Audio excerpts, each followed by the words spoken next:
I uključimo mikrofon. I sad da vidimo, ako mi je ovako, čekaj, mi je tako, manje više, da li privući, odmaći sto, gdje ga staviti, ne znam više, majke mi. Čekaj, znači, ako ja gledam ovamo, ja u stvari gledam pravo kada gledam ovamo. Čekaj, zašto sam stavio web kameru ovdje? I tu je jedno do drugo, manje više. A čekaj, ako ja stavim kameru sada ovako na telefon, da li mogu na telefon, onda mi prekriva kameru od telefona, čekaj. Znači, moment, ovako, op. Čekaj, ako stavim, znači na, jebem ti kameru do kamere, majke mi, znači, evo,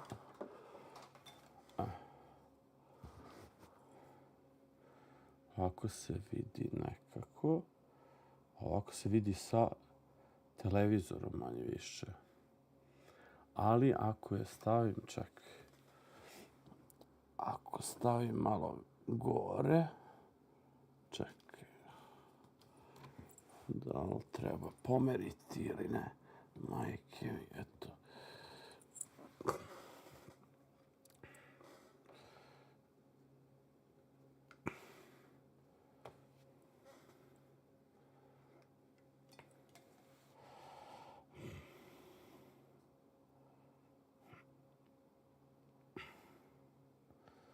Čekaj da vidimo ovako.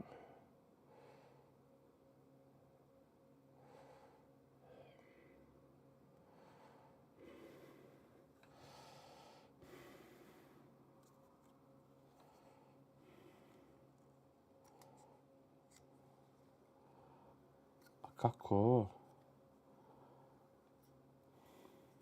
Ja ne mogu da postavim kameru na neki tripod ili nešto, čekaj. Ako ja stavim ovako, ona mi prekriva ovdje. Ako je ovako, svakako prekriva, jebote. Čekaj da imamo. Hop.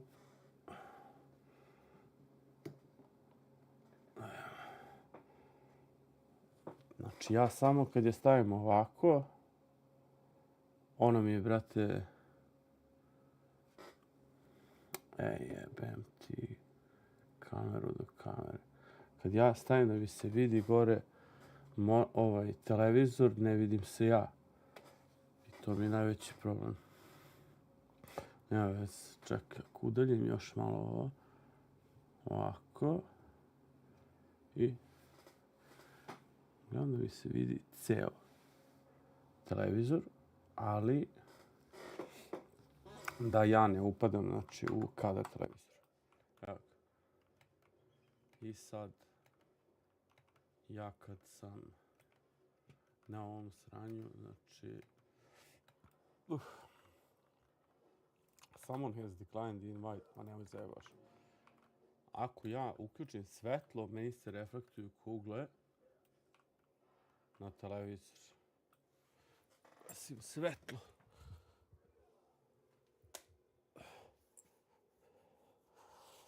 Opa.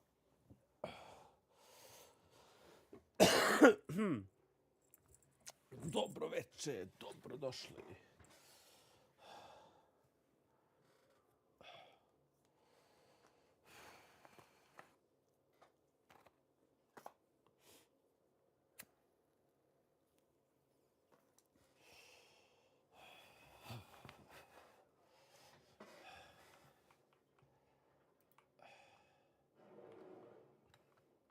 Beef combat. Da si to našao da se zoveš.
je sad ovo?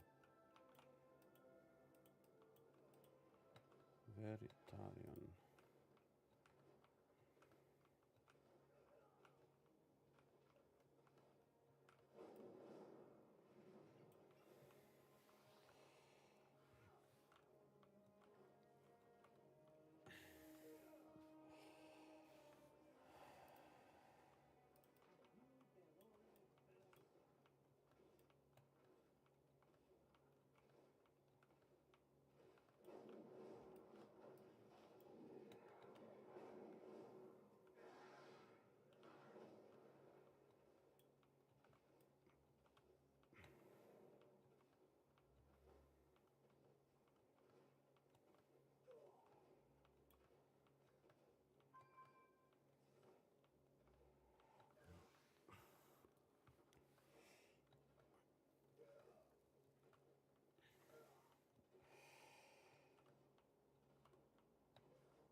Sad meni je zajebano da ja čujem sebe kako pričam i da vidim sebe, jer sam navikao da mi ne treba mikrofon da pričam kad mi otvorimo, pričam normalno sa telefonom. A kada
Sad. Inače ja, kada uključim stream, čekaj, ostaće ovako. Mislim da se čuje. Čekaj da ovdje. Ako odem na ovaj gledamo. Dobro.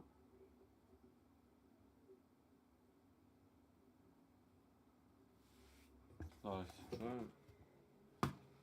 Čekaj. Tu ga stavim ovako. Mislim da ću možda moći. Halo, halo, test. 1, 2.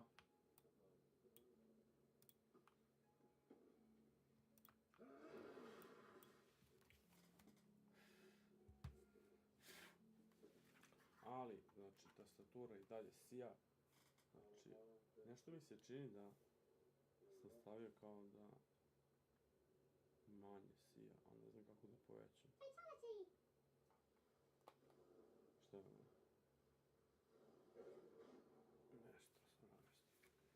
Nešto sam namestio. Hop. Sad da vidimo. Logitech. Idemo na Logitech. Namestimo tastaturu. Color Wave, Color Cycle.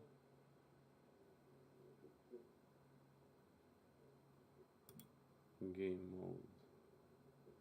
A ovo je Game Mode, valjda. Ja? Jest. Evo, sad presijava, menja se. Non stop.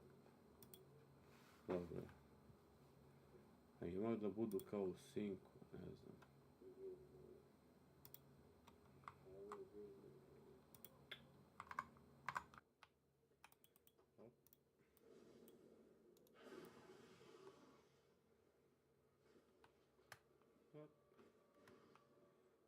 Sad idemo.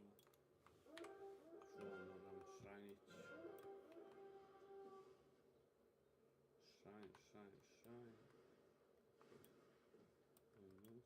Shine.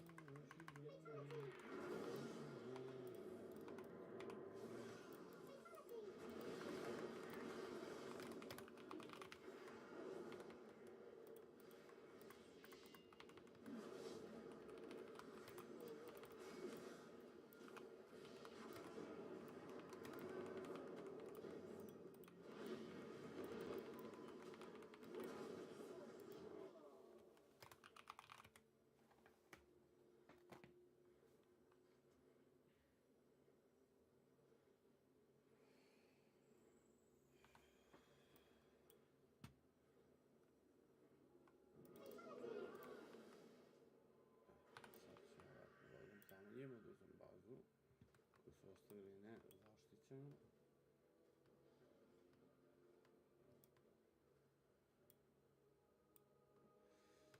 Već su napali naš.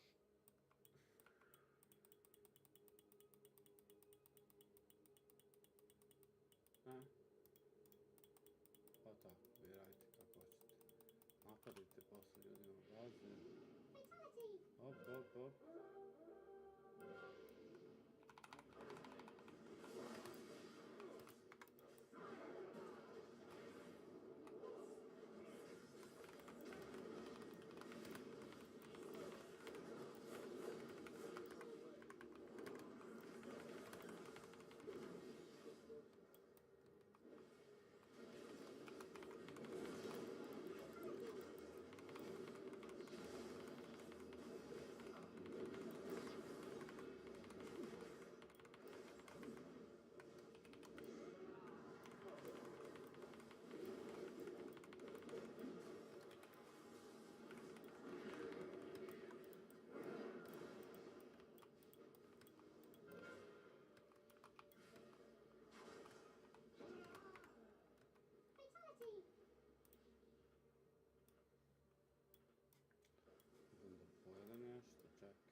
Ovo i dalje mene napadaju, ovo hoće da me drenuje ovdje. Ne znam kako me on drenuje. Ja sam uzeo brate, da jedemo jebote.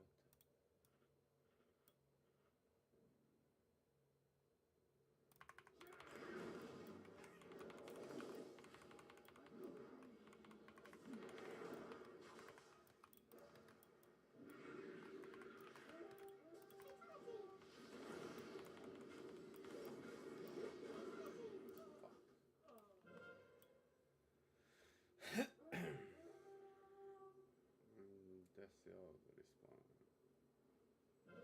Ajde, dobro je. Barem smo uzeli shrine. Sad ja idem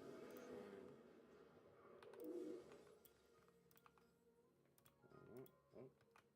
Ja sam na prvom mjestu. Nije ni to loše. Napadaju nas jebote.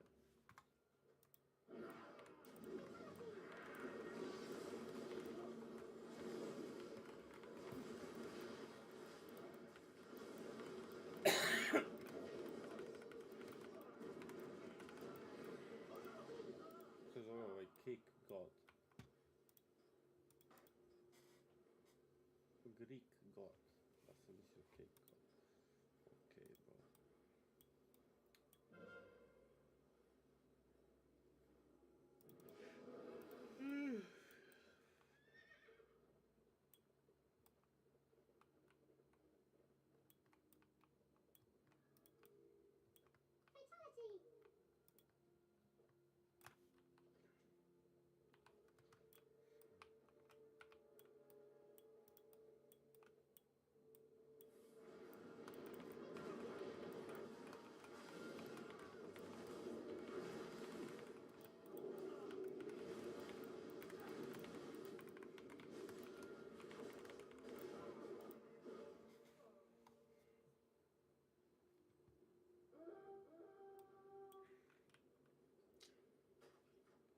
Danas je imao raid sa onim bruzerom, a nisam otišao.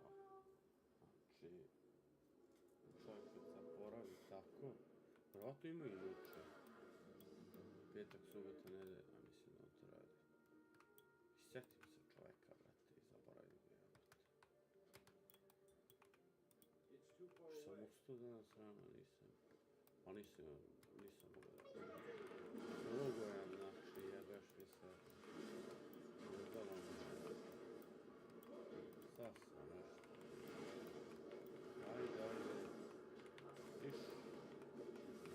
Ni tamo ni vamo. Ajde.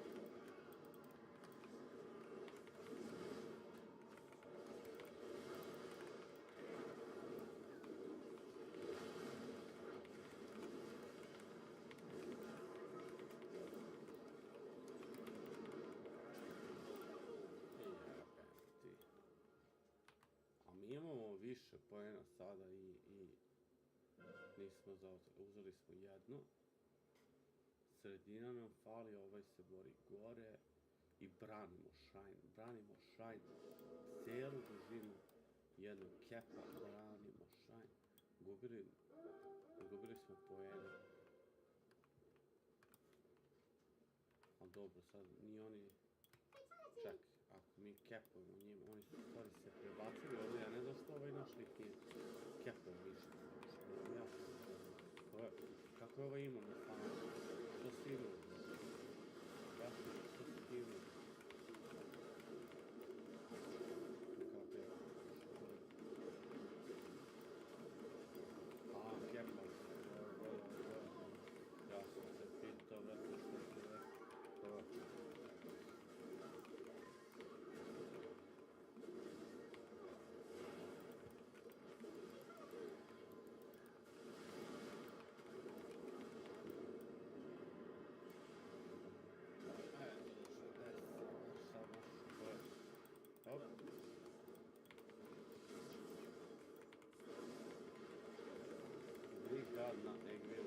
Bravo, brate, ovo je Demon Hunter.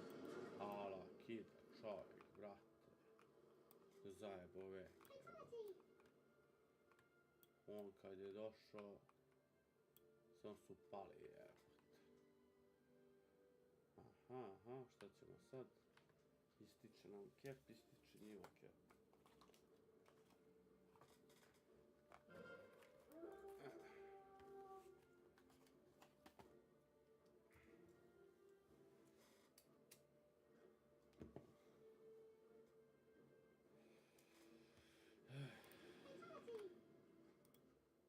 Ne!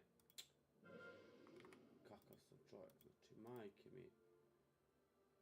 Prestao sam da rekordujem za YouTube, znači, 20 sekundi pre kraja gejma. Znači, što? Eto, 16 rejtinga sam dobio. Eto, ne znam.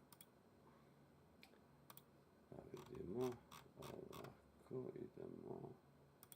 Videos, Nvidia, Ivica. Čekaj, ovo je duži, ovo je kraći. Jest.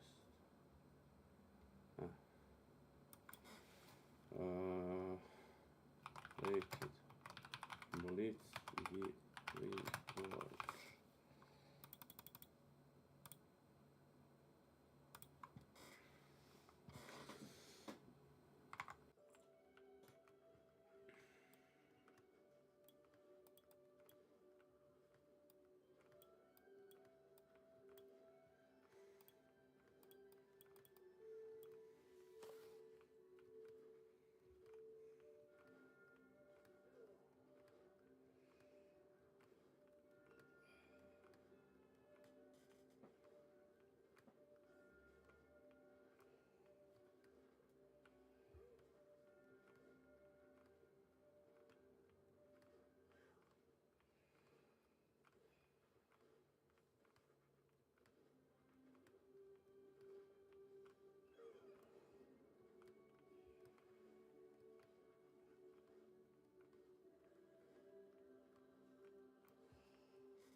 perseverance.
perseverance.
We endure.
Hoće li, brate, ovo? Ja se pitam, hoće li, ja nisam stavio Q. Ajde danas.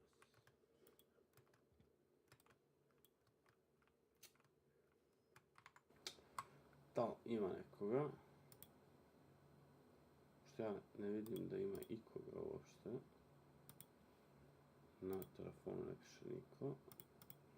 Čekaj, sam ja stavio na telefonu da mi piše bot ili nešto. Ništa, dobro. Ovdje ne piše niko. Twitch. Dobro. I couldn't charge that. Okay, everything well? Are you drinking coffee? No, Coke Zero. I'm drinking Coke Zero, but I'll do coffee, I guess, later. Oh, fuck off. I can't even drink, bro. But yeah, it's Coke Zero. I drank 2 coffees today, and now 1 Coke Zero. And then, I'm gonna make another one. Coffee. In like probably like 2 hours. And I think that's enough caffeine for this thing, right? Okay, at least on boss fight. Right, on this boss he won't beat me. On this boss I should beat him. Why is Red Paladin so fucking good, bro? Red Paladin is so good.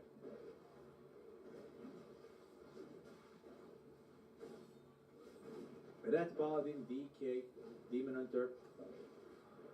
Warrior is never, like, Like, when was the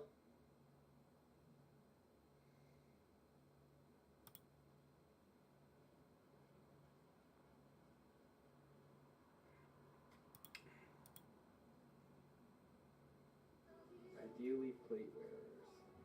Oh. Boo.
Sorry, at 9 in a minute. I'm dead. That's Elga. Somehow Meeting done still the getting the match invitation. on their side. But here's a big factor in how it came together. You can see the debuff on Dan there, and then the holy fire crashes in as well. That's the first death. Second death just follows briefly after Shella going down here as well. And then I think I might have identified the part on how this happened. This, by the way, I don't know how you guys were feeling about this, but the fact that Sky is the one that's adding these mobs in, I was so upset. I like adding those mobs into Serenel's Sunlash, but why is our tank running? Why cannot our Warlock or anybody else literally tag in these enforcers? It's such a time loss. I think you could even tell in the side-by-side that that is where Kyrgyzstan was accelerating as well. And then they don't use the portal up here. Instead, they use the portal down here. And it might be that the Magisters that have just passed us are the count that they're missing. That's my only assumption based on the route that we could check in this brief amount of time. But it's a really, really strange thing that happened there.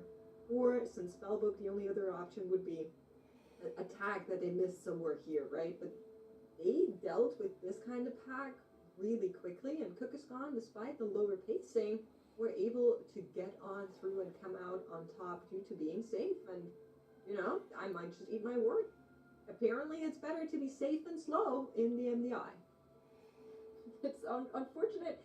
unfortunate seeing it happen, but also, I mean, it is a strategy, right? Like, if Cook is Gone have found that, hey, the pressure's on down here and people make these mistakes, so you know what? We're just gonna take it slow and really go through this, then it works. Now, Send Spellbook, they have the opportunity to take advantage of that, but they have to be able to execute and be able to come through without having issues like missed count or some of these other little errors that we see with things like the deaths. You know, Send Spellbook's trash pulls, the way they're handling a lot of them, seem to be making a big difference in the actual speed of the run in a positive way. But then we had that little slip up. So, I mean, Zyro, I don't know, do you think that their actual strategy as it was could have gotten them there? Or is it just that there was some kind of fundamental flaw with it?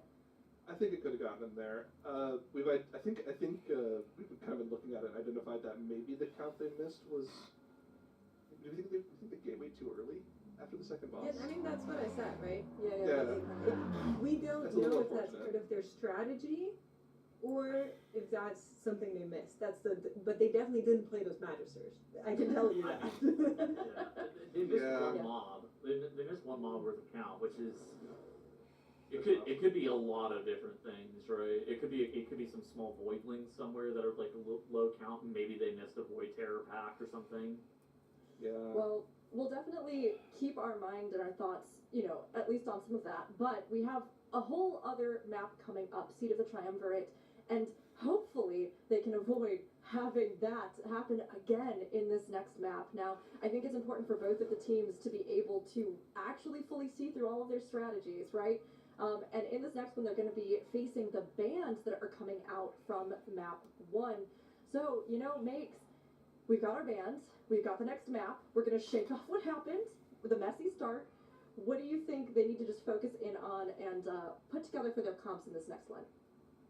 So, bad news for Cook is Gone. Our Guardian Druid and our Mist Weaver are now gone. Those were the two specs that kind of made that Magister's Terrors possible. We're now using a new tank, a new healer.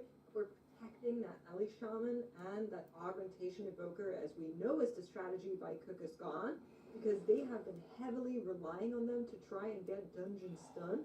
On the other side, the bands look a little bit more, I would say, conservative, not as hurtful, perchance, but it's certainly something that we will need to look out for. How it works out for them without that Resto Shaman should be fine, without that Warrior should be fine as well, and I assume, there we go, we're going to see the Guardian Druid for Stunt Spellbook. So on the comps, I think I prefer the left side. Oh, 100%.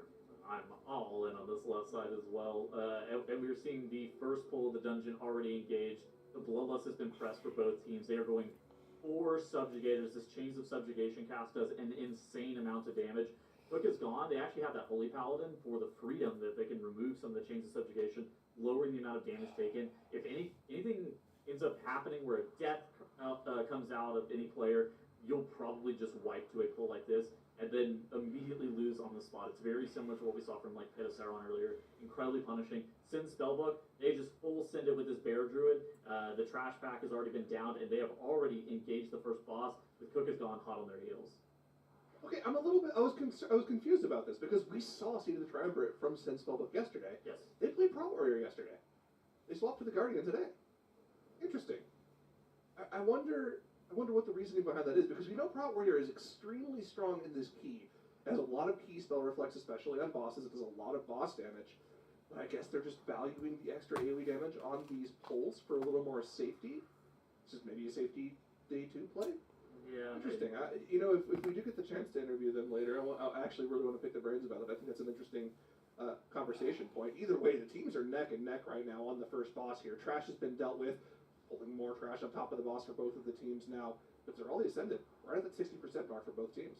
Yeah, I think that's something that's actually kind of notable about this boss overall is that basically none of these teams are going to be killing these Bloodlust Voids, but it is very much a question of like how are you going to be dealing with it, right? Paralysis is pretty good. Any roots are fairly solid. We even saw like a grip and a Sigil of Chains with a landslide off to the side for Send Spellbook. Making sure that you can avoid killing them in any possible way is a huge deal because if you have to kite the boss too much, you end up losing a decent amount of damage from the DK. If they ever have to press Dark Transformation, they actually want to be kind of like tethered to the ground inside that Death and Decay. And so anytime that you can avoid just moving the boss unnecessarily is like a pretty big deal. I think that the Holy Paladin actually has the ability to be able to CC when he's still less voids as well. Yeah, they should have a lot of CC for it. Of course, the boss is going to be dying here before they have to worry about, well, those voids are getting a little slow here. Wait, okay, Ring of Peace is going to save them at the last moment there. So, clean pull from Sense Spellbook, a little bit more single target damage once again. Same sort of scenario as it was in the Magister's Terrace. We're going to pick up a few of these famished broken as well while we wait for the RP to resolve. We're waiting for this wall to get blown up so we can access the rest of the dungeon here. But it's not really that much of an advantage. Like, we're talking mere seconds right now, and of course we already just had one dungeon come down to, you know, just the width of one death timer. So again, I think we're really just trying to key in on these teams playing it as safe as possible, be as clean as possible with 0 deaths. I really like the Famous Broken being pulled right there for Sin Spellbook. Those are basically just allowing our Devoured Demon Hunter to get up to 50 souls. That way he can press his Void meta right on full here and do just an insane amount of damage to the Rift Warden, as opposed to having to press Consume 50 times to be able to build up to that many souls before he's able to enter that Void meta. Take a look at Cook is Gone, though. They're kind of going for their own variation of the mandatory strat in this dungeon we saw earlier today, heading towards that far back Rift Warden first. They use the Shroud also for a little bit of speed on the Subtlety Road to get back there, so I like this pathing better. It's a little bit less backtracking throughout the dungeon, so they should be a little bit faster in terms of just moving through the dungeon. But since Spellbook, they're already done with the first Rift Terror, so there's a little bit of trade-off that they're going through here. But since Spellbook is going to be heading off to their second now in a moment, again gathering more trash on top of that second mini-boss. He used Assassination, right? But no speed Oh, shroud. you're right, he is Assassination, so there was no speed. There was no speed. Yeah, no speed shroud, but we have seen Zero Cool with the speed shroud occasionally on the sub. I think it's a completely reasonable thing. But yeah, no, I think that's something that you pointed out that's actually really important with this is like the limiting the backtracking actually seemed like it was a very effective strategy whenever we were watching the routing through this place earlier. For Sin Spellbook, they're basically just gonna get, what, 15 seconds probably of running around, not in combat with mobs, and not even getting ready to set up for their next pull. Where Cook is gone by running to that right side first, they're gonna be limiting the amount of just backtracking that they have to do. Yeah, here's where that's really going to come back to bite them here, right? They've dealt with 2 of those terrors. We have to run back to this one rather than just go straight there off the start. And they're going to have to run all the way back across to get to that second boss room. But, I mean, they're going pretty quickly in terms of just raw damage. So I think they're going to end up being kind of net neutral after we deal with the third of these mini-boss mobs. It's really going to come down to who can deal with the second boss room, and then, of course, the remainder of the dungeon the most clean.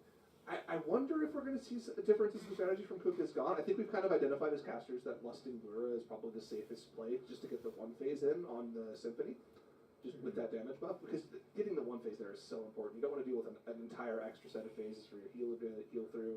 It's a lot of extra time, probably an extra minute that you have to deal with the boss. We saw Firma 1 go for like a Lust in the third boss room strategy, but it didn't end up being faster for them when they played against Sin Spellbook, so I think we're going to see them save their second Bloodlust for that. Either way, third terror dealt with. First for Sin Spellbook, but like really not that much further ahead of Cook is Gone. Cook is Gone might actually be closer to that boss room here. What do you think about 5% count differential? What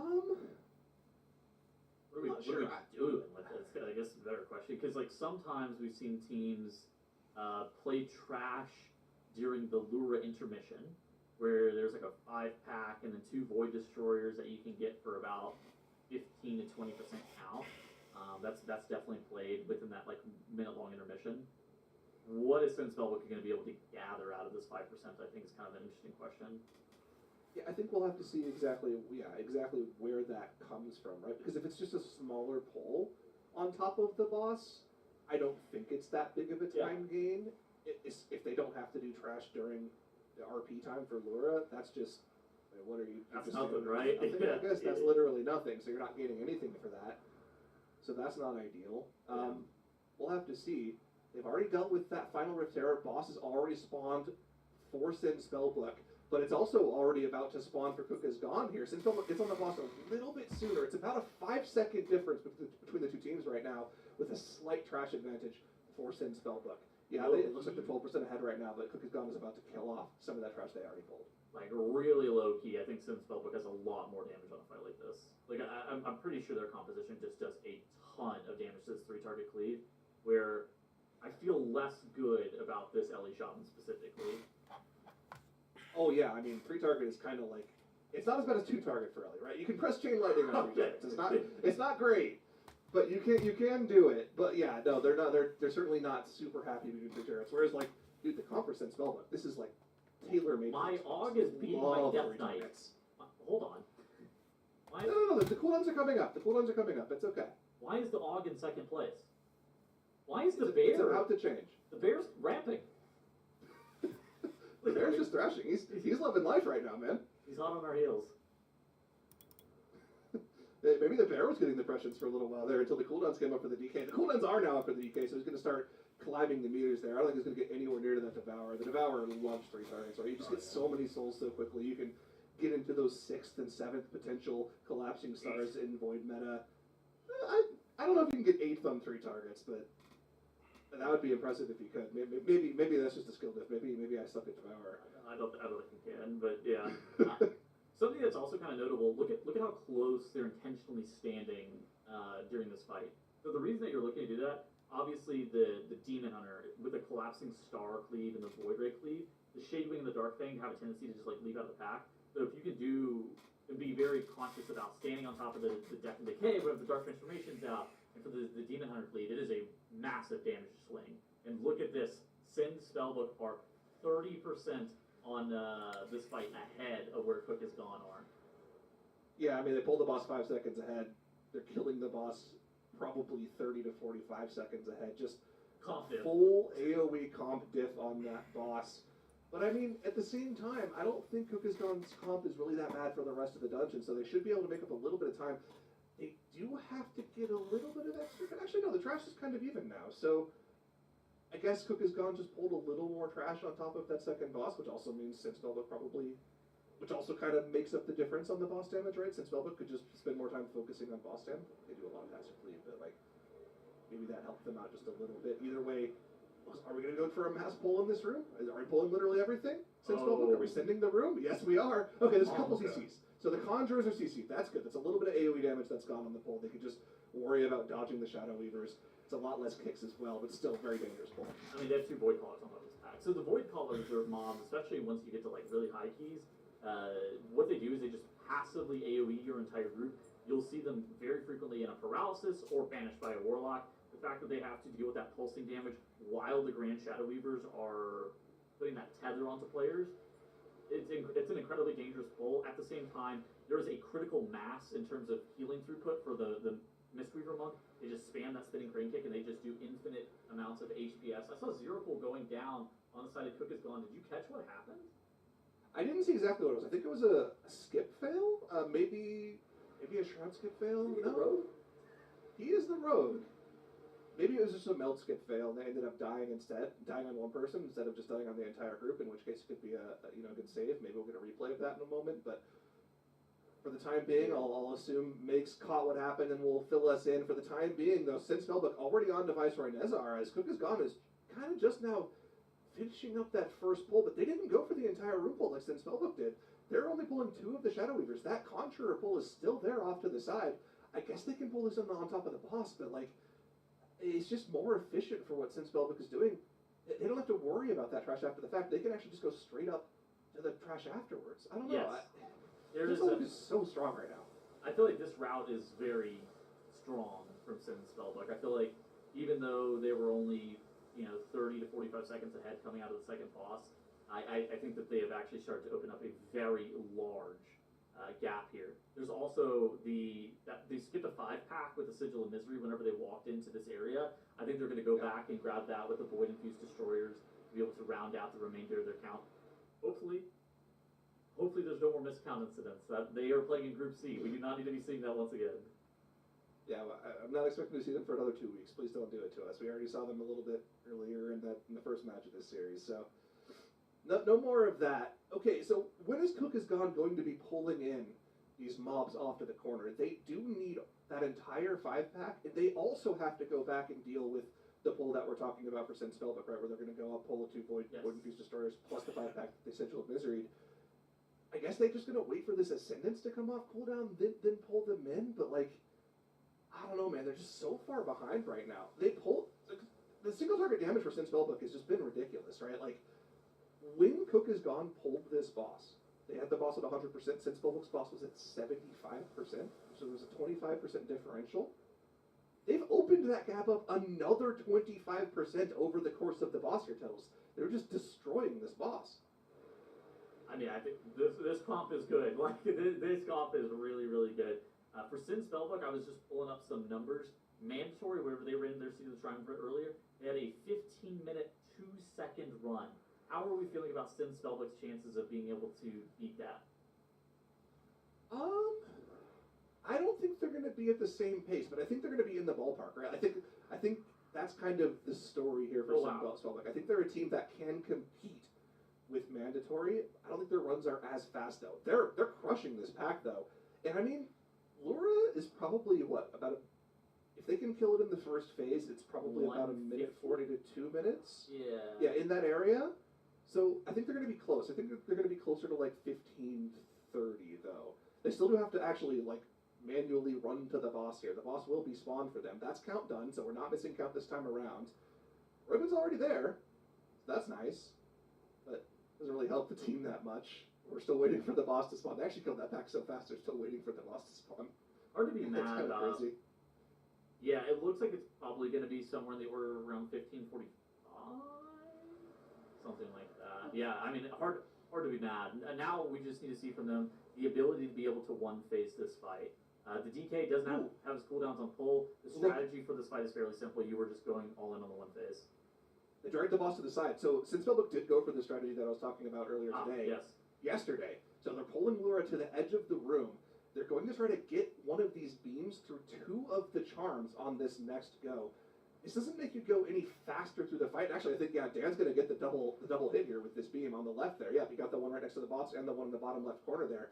What that means is that Roybin doesn't have to do as much healing over the next course of this fight. They're only going to be stacking that debuff up 2 at a time instead of 3 at a time here. So Roybin can kind of just do a little bit extra boss down here.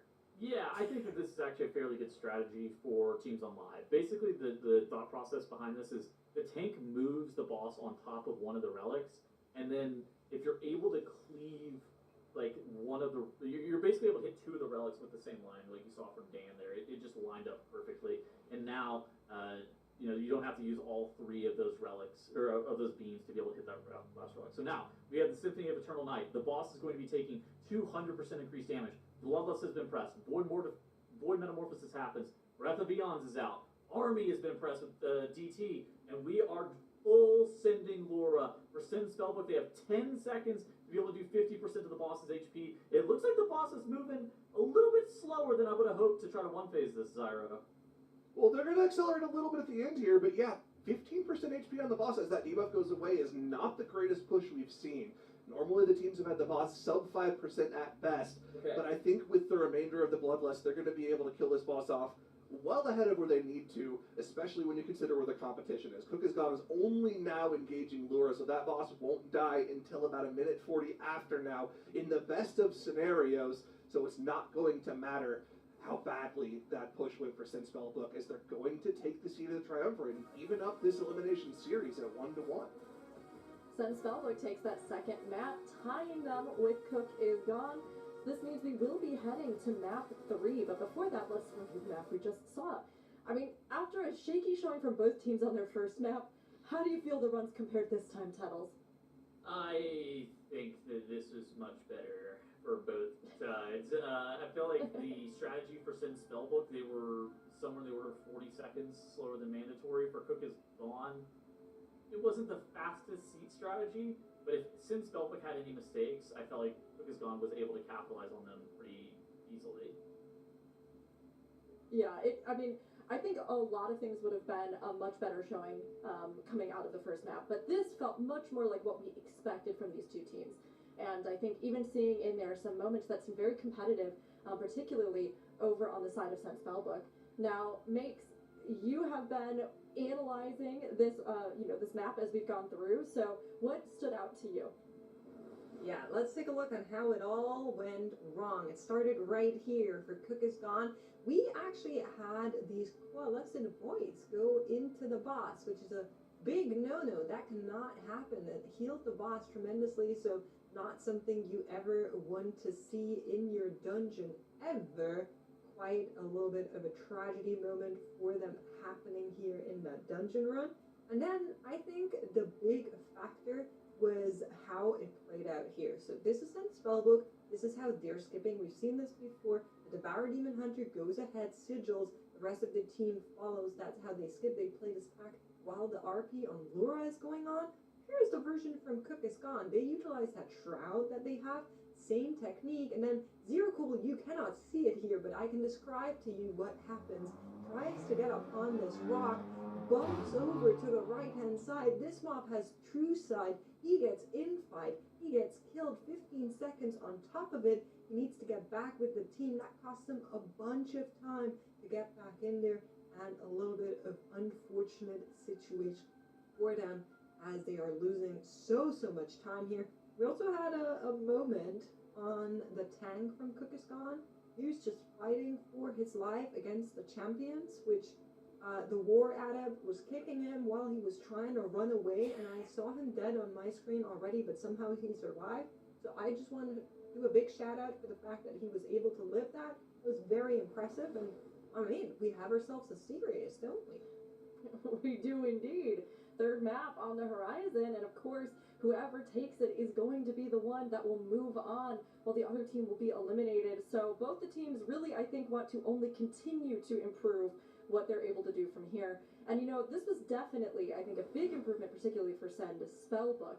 And Zyro and Tunnels were discussing a bit about whether or not they think that the run that they just saw could even stand up to mandatory to some of the top teams.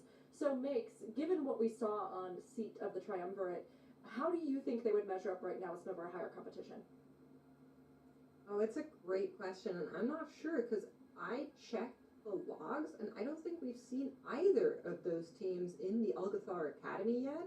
We, of course, have to factor in the bans that are now happening. Quick reminder, third map means 6 bans on each team out of their most played specs that are going to be coming in there as well. If something is tied, they're allowed to pick, but they need to ban 3 specs additionally on the bans that are already out there. Before Cook is Gone, a lot of good stuff is already out of the picture. I believe that since Spellbook still has a good team comp that they can accumulate together because they were playing a little bit more off meta earlier on with that Retribution Paladin, with that Arms Warrior. We'll have to see what the bans are. I'm assuming they will come in a little bit. Could be either's game. I mean, we've seen a lot of different Algathar academies too. I see. It seems like our teams are really trying to figure out what they want to take out of this mix. And yes, like Mix was saying, the teams do get to choose at the initial map. And after that, each of those 3 specs that are removed from subsequent maps are ones that have to do with most played. And then, of course, the choices that they made at the beginning. So they have a little bit of time here to kind of deliberate and go, okay, well, what are we going to pick? And we'll see exactly what they've decided. Now, Zyro, looking at what we've got banned out and knowing what we've seen of these teams, how do you think this is going to play out for either of them? Guardian and Brew gone for Sin Spellbook. What are they going to play in this dungeon? Interesting.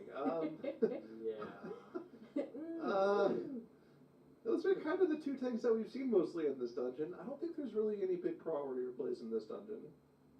Like, no massive spell reflects, I don't think. I don't think any This tank is like DK. insanely OP in here. Like, okay, the OP tank in this dungeon is Bear. Like that Yes, is Bear. the OP tank in this dungeon. Yeah. What would you sub in Tunnels? Knowing that they've taken that out, maybe they just didn't even anticipate they were going to be getting to this game 3. But what would you pick coming in if you were them for Algathar? DK probably, but like I don't feel great about it. It's either DK or Warrior in my mind. Like I'd be a little bit surprised to see Vengeance, and I'd be pretty surprised to see Prot Paladin. Well, yeah, what if they pull out the Prop Paladin? It does a lot of damage. We are in pocket pick territory. We're still missing the Prop Pally from our spec roster of full specs played. They could do us a great honor of bringing that Prop Paladin onto the floor. Do I advocate for playing that Prop Paladin? I don't know. I'm not. Prop Paladin's biggest problem, right, is it's kind of the least tanky of the tanks, especially if you're playing, like, for damage, Yeah. right? This is the lower end of our key level, though, so, like, maybe they could pull that out. I'm really curious what Cook is Gone is going to pull out here, right? Because this has been their problem for this weekend, right? They didn't have extra specs kind of prepped. That's why they ended up forfeiting their third game yesterday. Ellie and Og are gone. They could bring back. Or they could bring the Boomkin. Boomkin back? We saw I the mean, Boomkin. Yeah. Alg is pretty unique. Like, you really want the mass AoE specialization. So, I mean, for Sin Spellbook to leave access to that DK, that Devour Demon Hunter, like, I feel like those are the specializations that I really want to see in Alg. Dude, I don't know what they're going to do with a tank. This is actually bewildering. I think it's Vengeance. We've seen the Blood Decay, but I think that was a pocket pick. My bet would be on Vengeance, which then is a little bit weird because you also want to play that Devouring Demon Hunter, right? And they haven't banned that one out, so then you're playing double Demon Hunter, which is a little bit weird because that could be another buff. Yeah. So you can with different I don't know if that's it, but I would, like, out of the tanks that are left, I would prefer the Vengeance, I think. I think they're Well, gonna it have looks to get like a little Sin creative. Spellbook completely cut their DPS comp, right? They can play Og Unholy Devour again in this key. Yeah. And they can stick to the Mistweaver or a Resto Druid if they wanted to. Both of those are still available. The tank pick we've already kind of covered. That's a little bit up in the air. I think I'm in on Prop Cook is Warrior. gone. Like, I think that has to be the best pick. It can also be Blood Decay. Yeah. It's true. I can only imagine that the exact conversation that's happening here right now is happening for the team, and they're all just sitting there like, okay, well, like, I guess we could take that one in. Like, Demon Hunter, I don't know. I feel like now You is have not to the have a time to plan be having going that into conversation. this, You should have right? had that Yeah. plan coming into the series, right? Either You way. would hope. Oh, you would hope. But you know what? We've put our brains to it. Chat, hopefully you've been putting your brains to it as well. Again, with the spec variety rule, it keeps things interesting. And we have seen an enormous amount of specs played already across the season. So will we see something like Prop Pal getting added to that list? Or will we see some other picks that maybe seem a little bit more like something we've already seen from these teams moving through? Either way, Alcathar Academy is going to put them through their paces, and this is where it is all decided. Here in the lower bracket, you don't get a second chance because you have already used it. That would be your third, technically. So these two have to pull it out if they want to keep BlizzCon in their sights. This is going to be Send Spellbook versus Cook is Gone here in our final matchup. Whoever takes it wins it. And we've got our first look here titles at our comps. Yeah, Warrior Tank. I mean, it makes sense. I think that the interrupting shout is fairly solid for the Warrior. You get that full AoE kick. It allows you to set up for things on like the Veximus platform. Tank balance is so weird this season. Like once you get the Beardred and the Brewmaster Band, it's like I don't really know where we're going. So I'm really interested in seeing how Sin Spellbook routes through this dungeon and plays this dungeon. Where Cook is gone, I think that the routing in this place, that's just something that I would put a huge point of emphasis on. We've seen some weird stuff this weekend. What is going to be both these teams' interpretation of the best route here? Yeah, I mean, routing was definitely the key in our Alcathar that we saw earlier today, so we'll see what the plans are for the teams. I don't think I want to see the Bloodlust on Croth again. That didn't work out very well for Thermal for them, but unfortunately for them, Okay. had to say goodbye to them. I don't think the comp is at all bad for Cook is Gone, though. These classes actually kind of crank on this poll. They're only a slight bit behind Sin Spellbook on the first poll. I mean, we do see the Dev Evoker come back. Not sure how I feel about that one. You called It's it like the tank easiest damage thing- last time we saw it, man. Well, listen, it was tank damage because they hadn't yet popped their cooldown on single target. You know, what can you do, right? Okay. Cook is gone. Look at this. So we've seen a lot of, I would describe it as like very unique routing in this place, where Cook is gone instead of electing to try to save 10 seconds of RP time, they're actually pulling the Overgrown Ancient here. I think it comes down to a couple things in my mind. Cooldown timings, and like what are you actually going to be able to get as the opportunity cost of like continuing to push forward.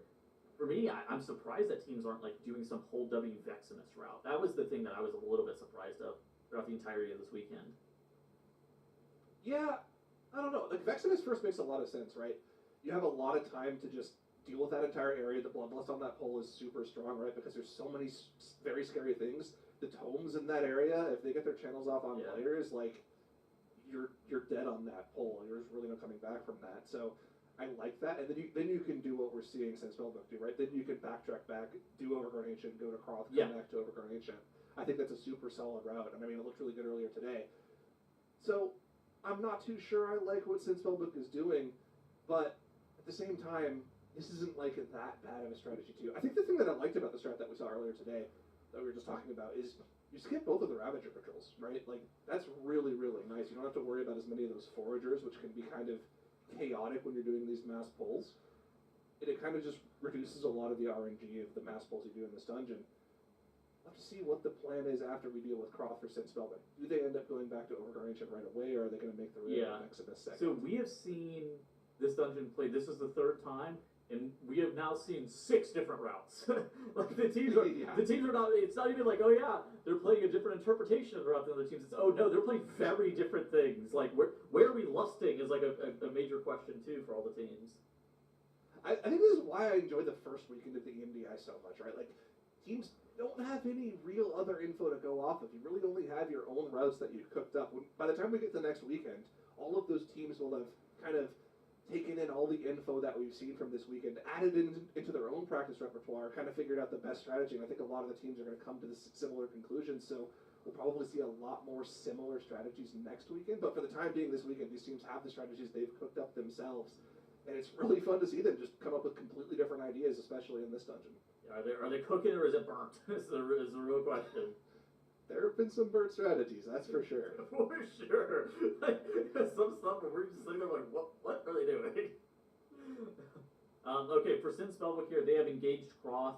We actually saw this kind of weird strat where the team earlier bloodlusted Croth and was able to merge both the haste buff from the wind gate with the damage amp from the fire gate. Do you expect to see that with either of these two teams and since Spellbook and Cook is gone? I don't think so. I mean, maybe since Spellbook could pull it off. There's a little bit of a delay, right? Once you spawn the wind orbs, you don't have to pick them up right away. They're on the ground for a decent amount of time, so you can like pick them up super late. I think the timing of that is really difficult, especially for like the Devourer, because you kind of want to line up your Void meta where you can kind of extend the end of that Void meta into the fire phase. I don't think he has the right lineup for it right now, especially because they don't have the DK cooldowns. Yeah, I don't think it's going to be happening for Sin Spellbook here. This haste buff is going to run out way before they get to the fire phase. I mean, he's delaying picking up. He is. Waiting for a last second. There's the shift. By the way, shift is the most broken mobility cooldown in the game. That thing is insanely good. And I raise you Shimmer? No, shift is way better. Shift is way better. Shimmer, you stub your toe on a rock. Shift, you can choose exactly where you want to go. That's Shimmer. You can also shift. You can also shift over gaps too. But you could Shimmer Cascade. That's broken. Yeah, I guess that's true. Okay. That's like the one downside of Devourer, right? Is the long cast times. Oh my god, we're back to a Void meta. We made it back. We're back into a Void meta instantly, though. And it is the start of the Void meta, but this boss is going to be sub 10% coming out of that damage amp. This is a very, very fast kill time. I mean, here's the comparison I want to make. Firmawand saved their Bloodlust for this boss, and their kill time on Croth was 1:55. Sin Spellbook just did it 6 seconds slower without the Bloodlust. So okay, that was very fast. I think I did like the Bloodlust strategy whenever you gave me numbers like that. Okay. So yeah, here's the weird positioning, right? We have to run past this Forger, wait for this patrol, because we don't want to pull that Ravager either. Yes. So we lost a little bit of time there. Going back to Overgrown Ancient means you don't have to do any of this. So it's a little bit RNG. Maybe if they go a little bit faster, they don't have to worry about that patrol. How big are we going here is the real question. Are we going straight into the full Vex platform? Looks like the answer is about to be yes. I think CC is really going to be the key ingredient here. I think this is one of the big reasons that we have this Augmentation Evoker. Everybody also wants to plant Lecture Channel into melee to make sure that they are allowing that big Forager to get baited onto specific players. making sure that that dot doesn't get put onto people. Alternatively, you could just melt it off. Ooh, Shelly actually gets that Ravager circle on him. He is probably the person who wanted it the least on him. At the same time, for Sin Spellbook, with that AoE kick from this warrior, none of the mobs are now casting, and we can go back into our CC rotation with that Ring of Peace coming out, with some of our stuns coming out. We're going to be infinite knockups from our Augmentation of Ochre as well. Couple seconds of a lecture going off there, but there was a knockup available. Surge is about to go Nice. off. One does go off, but the misery does cancel them. And the pole is essentially dead at this point. These last couple of mobs they can pick off one by one. You have interrupts if they do happen to get a second surge cast off. Super, super clean execution there from Sin Spellbook. Monotonous lectures were only going off for maybe a second at most. Where was that our- was very clean. Where was Shelly and Looney going? I believe they're backtracking for a couple of forager mobs. Does Looney have Maybe, yeah, Warnstone Luna's on? going to grab these foragers here. Yeah, he's got Warnstone in it. I'm concerned about our He life. died. Yes. Oh, he pulled the Ravager. And now Wait, Royman oh. died. This is bad for our channel points, I think. My points! Alright, well, what's the backup strat here, right? What can we do? Because Looting had to release, they rezzed Royben, so we have no battle reses for another minute 20 here. They have to go back and get these foragers. They're in the route. They don't want to be pulling any extra Echo Knights. Like an later on. We've Invoker already or seen how something. Yeah. crazy those are.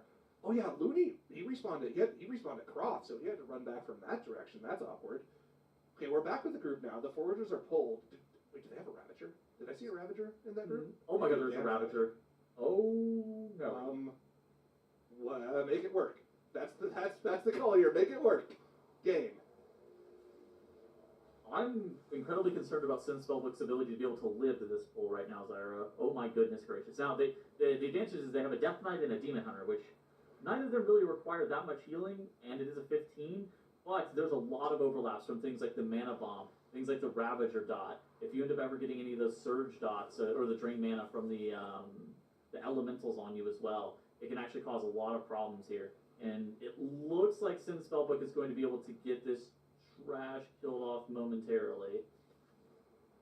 Scary moment here for Cook is Gone as they start to get this pull up. Maleo is sitting down for a sip to retop that mana bar on the priest.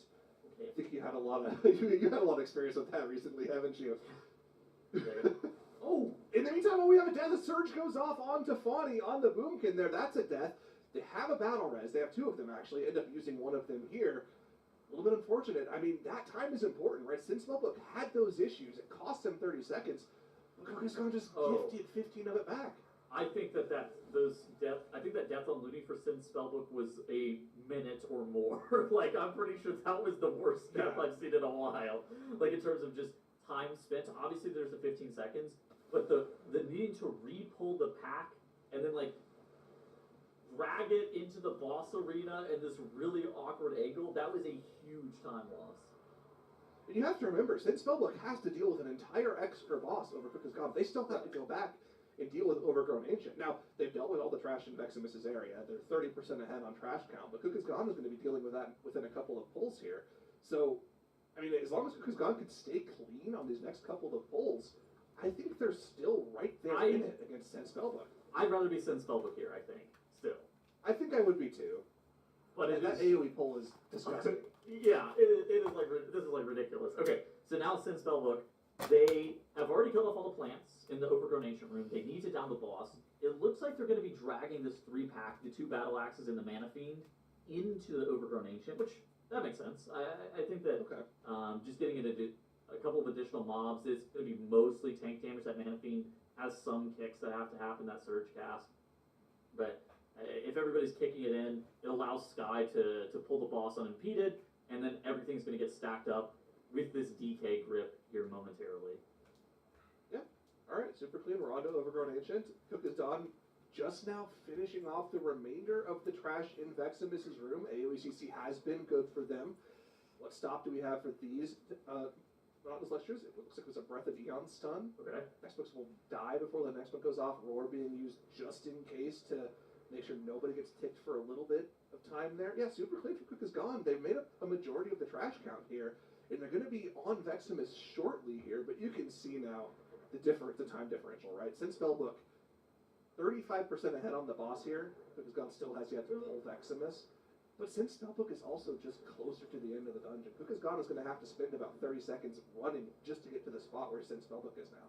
I think Overgrown Ancient's a faster boss than Veximus is in an MDI situation, and they are, like you correctly pointed out, much closer to the Echo of Dorgosa room, which I think is like a really big deal here.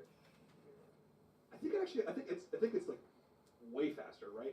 Not only does it have less HP, but also this comp funnels like crazy. So all of these extra seedlings spawning just like helps their single target damage even more. So yeah, Overgrown Ancient going to be dying extremely quickly here for Sin Spellbook. They're going to be about 60% ahead of a boss HP bar, ahead of Cook is Gone, plus the travel time. All they have to do is deal with a one last pull of Echo Knights onto Echo of Dorgosa, and that Bloodlust is prepped and ready for it too. For the Cook is Gone fans, what you are doing right here is you are hate watching. You are crafting up a hex. Voodoo has been called for Sin Spellbook if you are a Cook is Gone fan. Sin Spellbook are minutes, 2 minutes maybe, even ahead of where Cook is Gone are, even with that additional death. It looks like Sin Spellbook here, they're grabbing the Echo Knights. They're carrying one of the Invokers off to the side. And I suspect that the Bloodlust is going to be pressed on the boss here momentarily with all of these Echo Knights and all of this trash. And the moment at which the Echo Knights die, it is just going to be Sin Spellbook versus the Echo of Dorgosa solo, separating them for a 2-1 reverse sweep. This is so safe here. They're playing this very, very clean. They're making sure they're line of sighting, not only to get the Invoker in, but it also line of sights the Arcane Smash damage, and they can set this pull up very nicely. Bloodlust popped and ready. They can start cleaving down these Echo Knights with their cooldowns, just now entering Void meta for Looney. The damage will start to ramp. But of course, they're in danger as long as these Echo Knights stay alive. This is very akin to that old Priory of the Sacred Flame pull, right? Every single smash doing a lot of AoE damage that Roybin's going to have to heal through. But the comp just does so much AoE damage. It only took them about 30 seconds to just destroy these Echo Knights. I mean, dude, this is exactly what we were talking about. Like, why did they ban out their tanks? I think that the DPS was actually the most critical point. This Unholy DK, this Devoured Demon Hunter, and this Autoboker, they are able to do just so much damage to the point where you're like, you know what? I'm fine playing a Prompt Warrior. My DPS will carry me. That certainly seems to be the case. Bloodlust on Echo of Dorgosa gets the boss down to below half HP within the first minute of the boss being pulled. All Sin Spellbook have to do to secure their spot on day 3 of the first MDI weekend of midnight is just dodgeballs for the next 30% of the boss, and they've made it through. Forget the mistakes that have happened today. Forget the wipe in Pit of Saron. Forget the wipes earlier in this series. All you have to do is deal with just one final boss. Yeah, and 20% is all that they need, and there's no way they can wipe from here, as Stratnus always says. I think that there is literally no way that they can wipe from here. But we don't want to curse them. Our channel points, dude. I'm just saying. No way to get away from here. Look at this, 10%. We were back in Void meta. Look at this, our Demon Hunters bringing it home. The Collapsing Stars, the basketballs, bringing the boss home. One final Astral Blast is not going to be enough to kill off Scott. Because Nice. Scott do have 15 seconds because they're one death timer away, but it's certainly not going to be enough. This Echo of Dorgosa is still way too healthy for them to have any chance of coming back in this series. It is Sin Spellbook that's going to be taking the series 2-1, and unfortunately, Cook is gone. We'll be going home. You know, Sin Spellbook struggled to land clean runs there, but played aggressively enough they were able to make up that time and clutch a victory from defeat. They will be moving on to play in our lower bracket tomorrow. But that does mean that Cook is done, is out of the competition for Season 1. Everybody, if you can, give them a little thank you, Chef, in chat to see them off. Now, if this is the road to BlizzCon, this series was a little bit of a bumpy part of the road. So what were your takeaways from our final map of the series, Zyro? I mean, this is definitely more how I want to see Sin Spellbook play. There still are hiccups, right? Like Tails was saying, that death on their Demon Hunter certainly wasn't ideal, probably cost them upwards of a minute.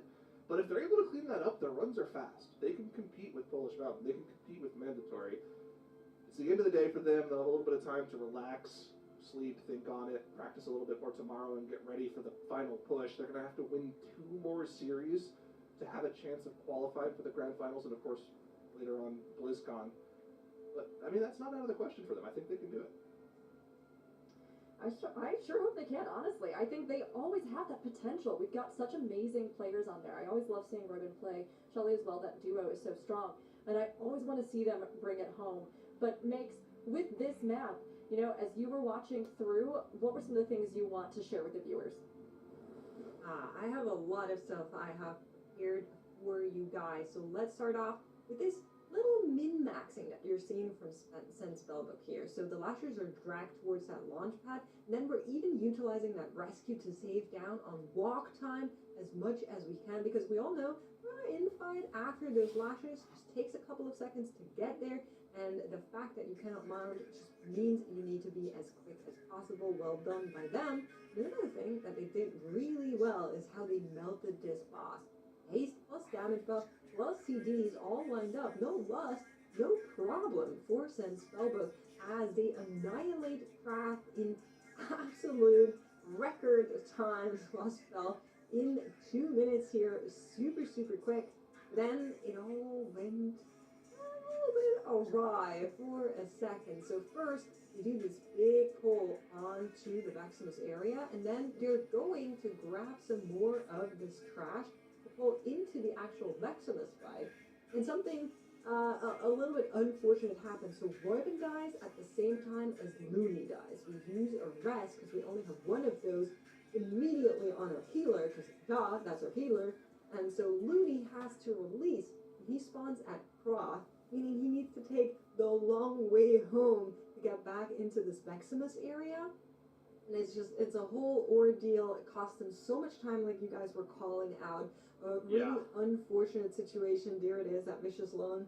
And then he had to go all the way back there. I like that he chose the yak as his mount of choice for the long journey, but yeah, it's just not ideal. I do like the route. I think without those 2 oopsies, they are really, really strong in this Algathar Academy.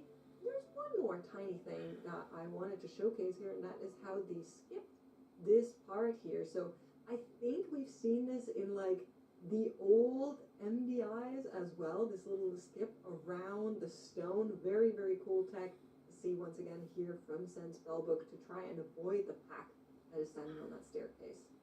I love it. It's always so great when the map is happening. I think so many of us were in the moment, and then getting that moment afterwards to actually go, oh yeah, that's all the stuff that happened, always feels really good. So thank you, Migs.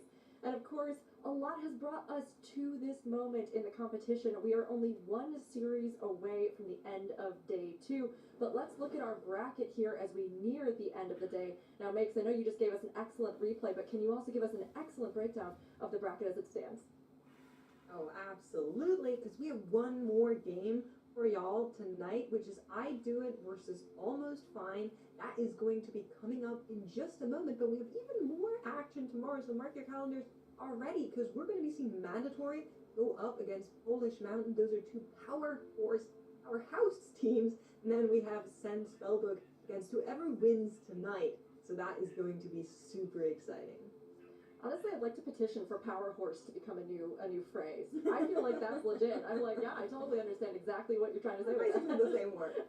Pretty much. I love it. But really, truly, fam, we have an amazing rest of the day ahead of us. And tomorrow is proving to be our Group A finals with some teams that are going to just keep you on the edge of your seat all day long. But before we get there, we have one last series. This is going to be I Do It versus Almost Fine. You don't want to miss the end of the day and our final elimination of day 2. So sit tight or go grab a little drink, but be back here in a few minutes when we see it all go down.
we've made it to the final series of the day, and it's going to be a good one. It's I Do It versus Almost Fine, chat, so make your predictions now. Now, these two teams have both shown moments that really have proven that even our mid to lower seeded teams are playing at a really high skill level this season. And Dratnos, while we haven't seen I Do It in Pit of Saron, which is going to be our first dungeon, we have seen Almost Fine in it earlier. So I was curious if you have any expectations of how the teams are going to handle the dungeons this series. Yeah, I mean, this is a final series. This is going into the weekend. We had 3 teams that we thought would make it to Sunday, right? And those 3 teams are making it through to Sunday, and this match is going to determine who will be the 4th team to join them. I Do It are coming in with a bit of an advantage in the time trials performance that they put up relative to Almost Fine, but both teams have had some really strong moments across the series that we've seen so far. So this is going to be, I think, a very close series, especially given the fact that both teams have already, they've already been in the lower bracket. They've already had the game. They have. I mean, honestly. Look at this. It is so cute. I love this team logo. I just have to talk about it. I love the artist that's doing all of our team logos, and this frog is probably one of their best work yet. It's so good. I hear this in my head and see this little frog. Like when I have to do something, I'm like, oh, I do it. And I just imagine the little frowny frog. But, Zyro, both of these teams, I Do It and Almost Fine. I think they have really proven that they have some great plays and some great players as well. So, rapid fire. If you had to convince chat of why they should cheer for both of them, tell us why they should. Start with I Do It. Well, if you're an NA fan, I Do It. Bang. America. Eagles. Cheer for them. America. America. Almost Fine has played well too. I think something that's important to look at for this series as well is I Do It has had both kind of a blessing and a curse today. They were on first, and now they're on last. That's a lot of time to be sitting there thinking about the next matchup. Now, if you use that time well, you're practicing all day, you can be in a position where you're pretty well prepared for the series, but it's been, 5 hours since they played? That's a long time to be sitting there practicing the same 3 maps, so maybe they could be fatigued by that too? I'm interested to see how they play this series, because I feel like you should be in a good spot due to that. Like, Almost Fine, they just got off a match an hour ago. Less than an hour ago, as a matter of fact, right? So they haven't had time to prep for this series as much as I Do It. So I think I Do It does have a little bit of an advantage here. I feel like it always kind of depends on the players. If they find it to be like more relaxing to have that time and to prep, or if they just want to like get locked in and stay locked in. But we'll definitely have to keep an eye on how they perform in their first dungeon. We're going to do a rapid fire round of predictions here on the desk on what we think is going to pan out between these two.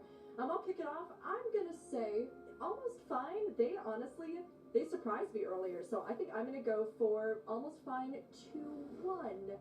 How about you, Makes? I'm going to say I Do It 2-0. Zyro convinced me with his Freedom Eagle talk. I'm just all for it, Wow.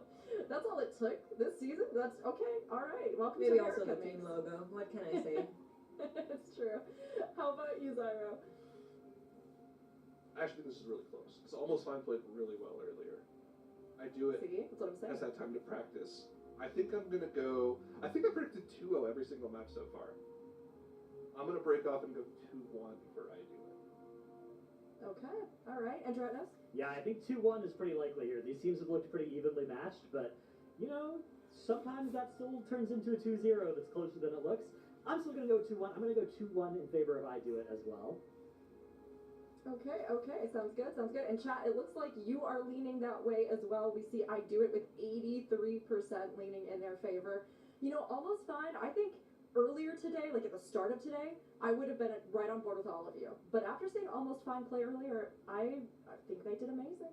I want them to keep going, and I want them to like rebrand for next season and just be like perfection or something, like surpassing expectations or whatever will fit within the character limit. But we'll definitely see how they measure up. Zyro, how are you feeling about them? Listen, I still think I Do It's going to win, but 4-1 odds for Almost Fine on the channel point. That's a little too nice to pass up. I might throw some of the points onto Almost Fine. I'm going to hedge my bet.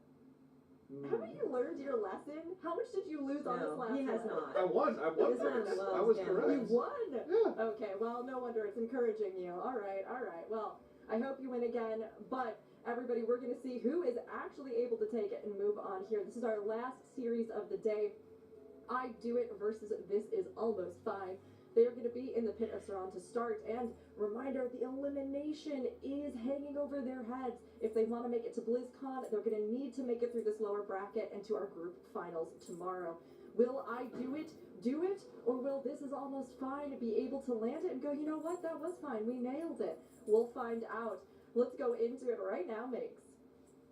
Yes, let's do it. I was looking at our teams in this dungeon before, and we've only seen Almost Fine in here. I've been comparing their comment. It was exactly what we saw. So we know their timer with one death was 16:14 as they entered the pit of Zaron earlier today. For I Do It, the question is, how are they going to fare? And it looks like, at least for this team, we have protected the tank on the Druid side for the next map. So I'm curious on how the game in the pit of Saran is going to look like. Those of our teams are already into their first big pull with Lust, like we've seen from all the teams in the pit of Saran, doing pretty well here. But we know this pull can go awry quite quickly. Yeah, lots of things that you have to look out for here. The cadavers, the Arcanists, those ones you really have to be careful of with their big AoE boom cast. But it's the plunge grip from the gargoyles that can also really catch you off guard if you don't have a good plan for it, or if somebody gets targeted when they're unsuspecting and far away from the pull. Looks like I Do It. Maybe pulled a little bit more trash here than Almost Fine, but it is taking them a little bit longer to clear it as well, as Almost Fine already done and moving forward. And in fact, it's only very slightly more count for I Do It. So I think Almost Fine got a better start of the dungeon than I Do It, but both teams on a pretty similar pace here. In cap on the cadaver on the Arcanist over there, so that it can pretty harmlessly die when the Necromancer animating it goes down. And one cadaver is inside the pull for I Do It. Meanwhile, Almost Fine gathering a pretty similar pull, but they've got that Warlock gateway there that they can use to extend this further forward into the dungeon.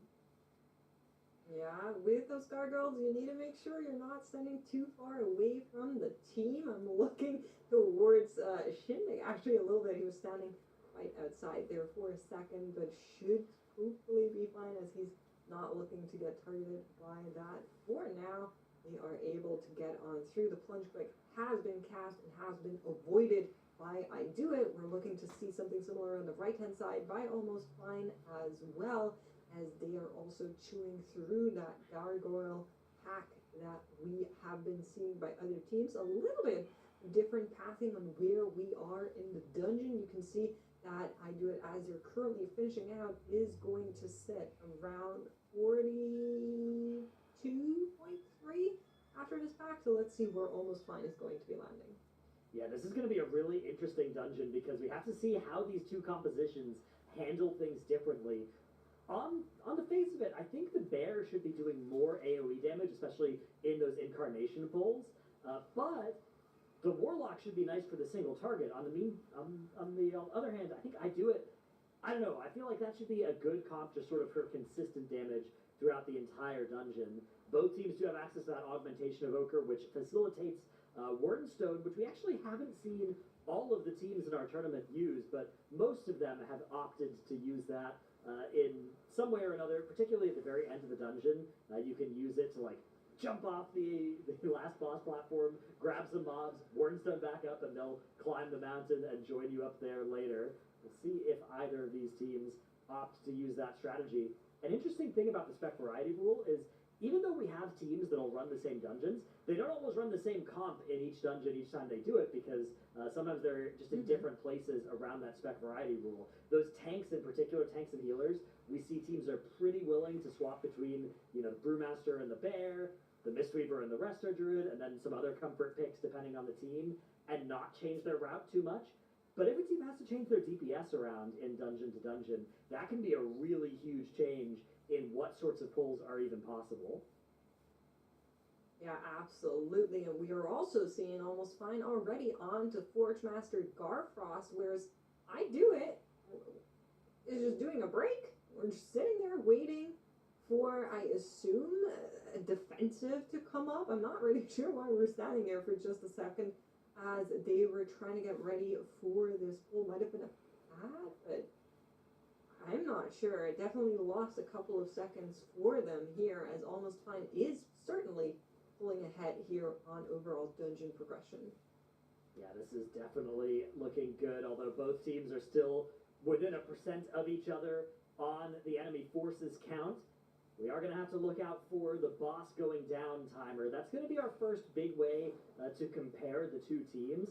I do think I like Almost Fine's position here. There is still a lot of trash under the boss for I Do It, so maybe they'll be able to get ahead on enemy forces. I feel like both teams are going to be at a pretty similar spot there, though. So I think, yeah, Almost Fine, maybe something like 30 seconds of an advantage for them at the start of this dungeon. Maybe a bit less. I don't know. This is very, very close.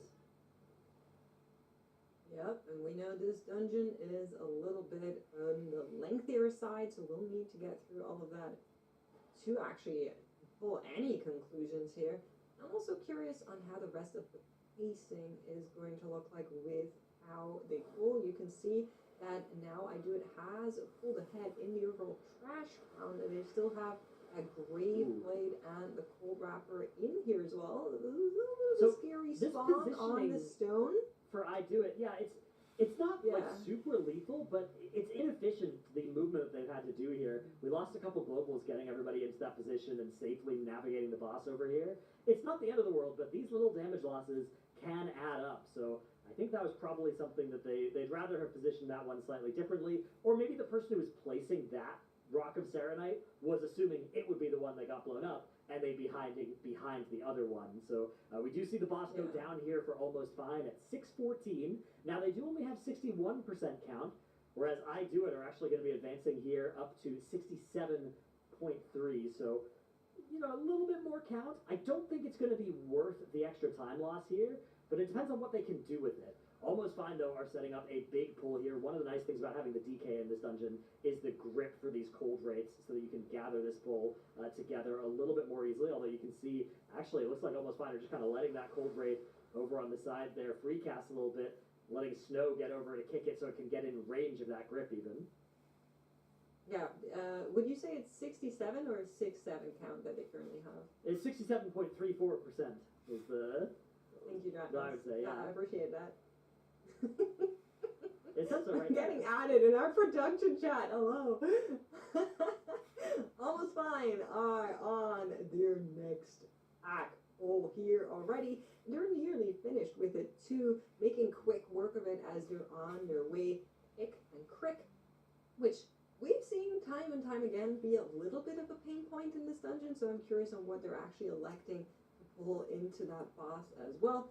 Quick check-in on Mickey here, who is making sure that they are actually getting all of those workers talked to enable them to move on in the overall dungeon. But we are seeing both teams make sure they have that next act going and grouping everything up right now. Yeah, the grips coming together for I Do It. Meanwhile, Almost Fine getting into boss combat already, so quite far ahead. You can see at the bottom of the screen, 1 minute and 15 seconds was the advantage they generated on the first boss at the cost of 6% enemy forces, which is certainly a good trade. It's in favor of Almost Fine. But there is still a lot of time left in the dungeon. They are working on that second boss now. And actually, we have a first death of the series coming out. Shindig going down for I Do It. The B-Res is going to be expended here to try and recover that. Nearly a Death Knight death to follow there. But a good recovery is going to prevent this from spiraling out of control for I Do It. Nevertheless, that's 15 extra seconds plus some Devourer Demon Hunter damage. Now, when we talk about Devourer Demon Hunters, they are flexible in terms of when they can press their cooldowns, but whenever they die, it's bad. It's not one of those cases where if you die outside of your cooldowns, it's okay, because you lose all those souls. It's going to really decelerate you as you're progressing through your specs. Interesting, unique cooldown builder spender playstyle. That's right. And in the meantime, Almost Fine has arrived at Ick and Crick already. We are into that fixate phase as well. Lumbering fixation is going out on Ick. We have dealt with the first shades. And I'm curious on how they're going to be handling that next set of additional shades that is going to be spawning, because out of all of our teams, only one of them was brave enough to tunnel Ick and Crick and leave the shades off. I'm not sure any of the other teams will be following to do just that, but it is a possibility that we'll need to keep in mind. For now, Almost Fine will be doing one more set for sure. That's the one you're seeing on right now. The one after that, well, we could see a little bit of variance. Make sure that Death Bolt and the back there is interrupted towards the end of the cast, buying you as much time as possible. In the meantime, those shades have died off. We are moving back into that fixation phase. The left-hand side, I Do It has arrived as well, and we are back on equalizing trash percentages. So that 6% that we were talking about earlier certainly doesn't seem to have helped them on the overall dungeon curve. Yeah, that decision to commit to boss damage and try and beat, it's actually this cast right now of Get Him Ick, and then when this would finish for Almost Fine, about 5 seconds from now, it would wipe you if there were still Shades of Crick out. So you can see they're actually really close to that DPS check having been possible, especially if they'd committed, if they hadn't wasted any damage on those Shades. They might have just had enough to do it. Only Mandatory have been brave enough to commit to that, because you basically have to make that decision when the boss is still at like 50% HP. You're deciding, okay, we think we have enough to do this. And if you're wrong, it's very costly or impossible to adjust course, at 10% HP, try and nuke down those Shades. It's not happening. So no other team, including Polish Mountain, have decided to go for that full commit. Let's see it for I Do It. And I Do It also going to be taking the boss around and killing the second spawn of Shades of Crick. So only Mandatory are going to be the team that decide that they can make that commitment.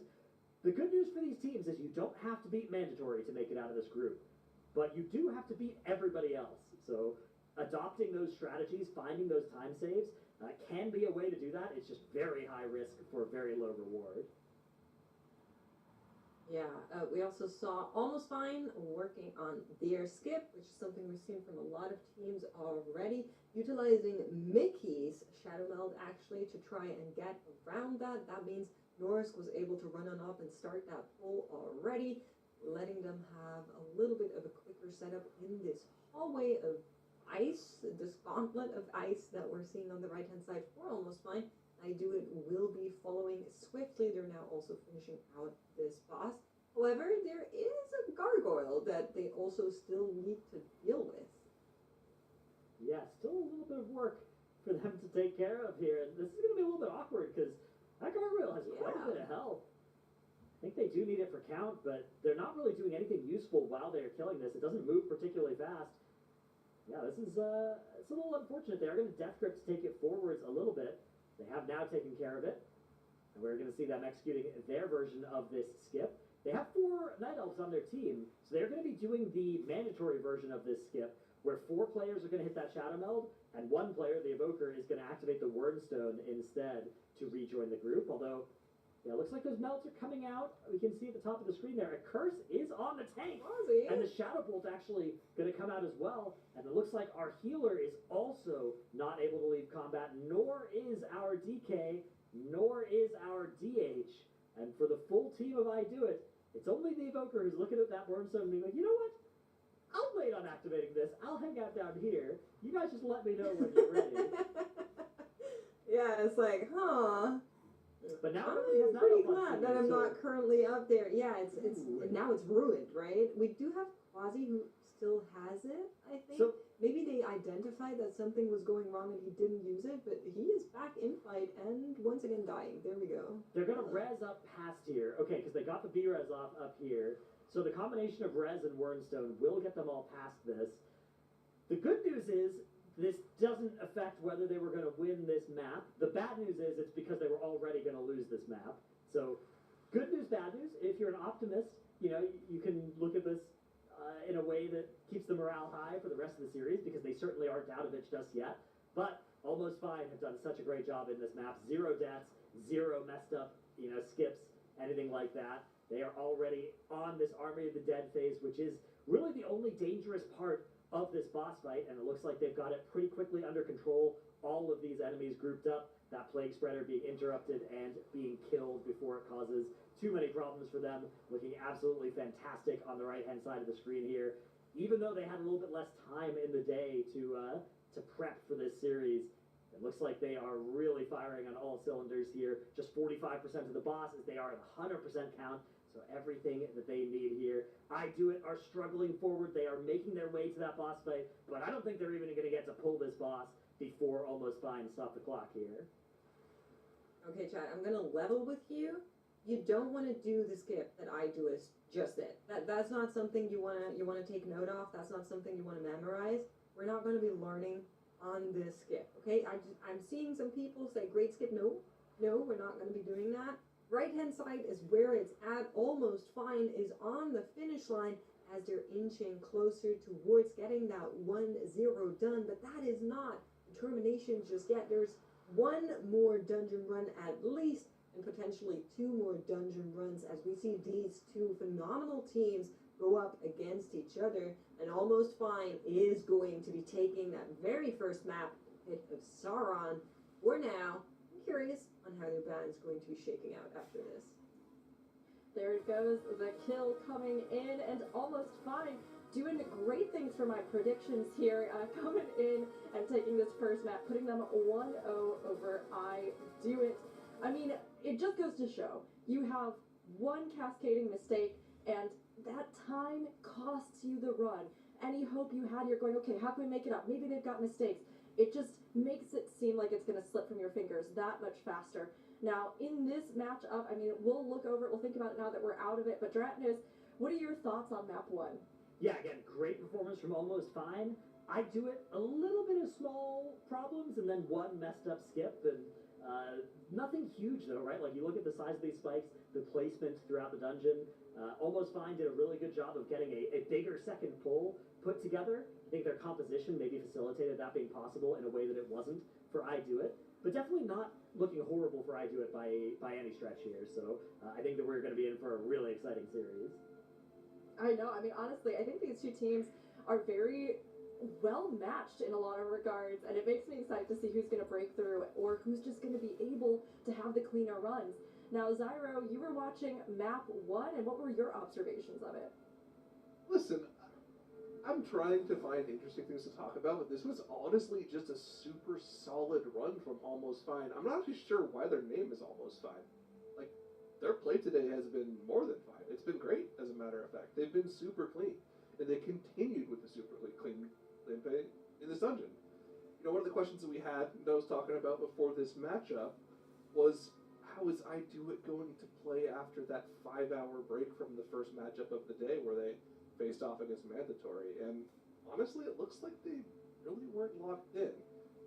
I wouldn't say the gameplay was really sloppy for the most part. There was a spot death here and there, and then of course the Shadow Meld skip failed, but I feel like the match was already over at that point, so that's not really something I'm too worried about. They were just in general a little bit slower throughout the entire dungeon compared to Almost Fine. And there were some spots of the gameplay that looked a little weird. Like, for instance, they had a couple sketchy spots on Forge Master where they could have died. They almost didn't have a place to stand for one of the overloads. That was a little spooky. But in general, like we've been talking about the entire day, lower bracket gameplay is, generally speaking, just a game of not dying. And Almost Fine has been doing that better than pretty much anybody. If they keep doing that, I don't really see a way for I Do It to come back into this series.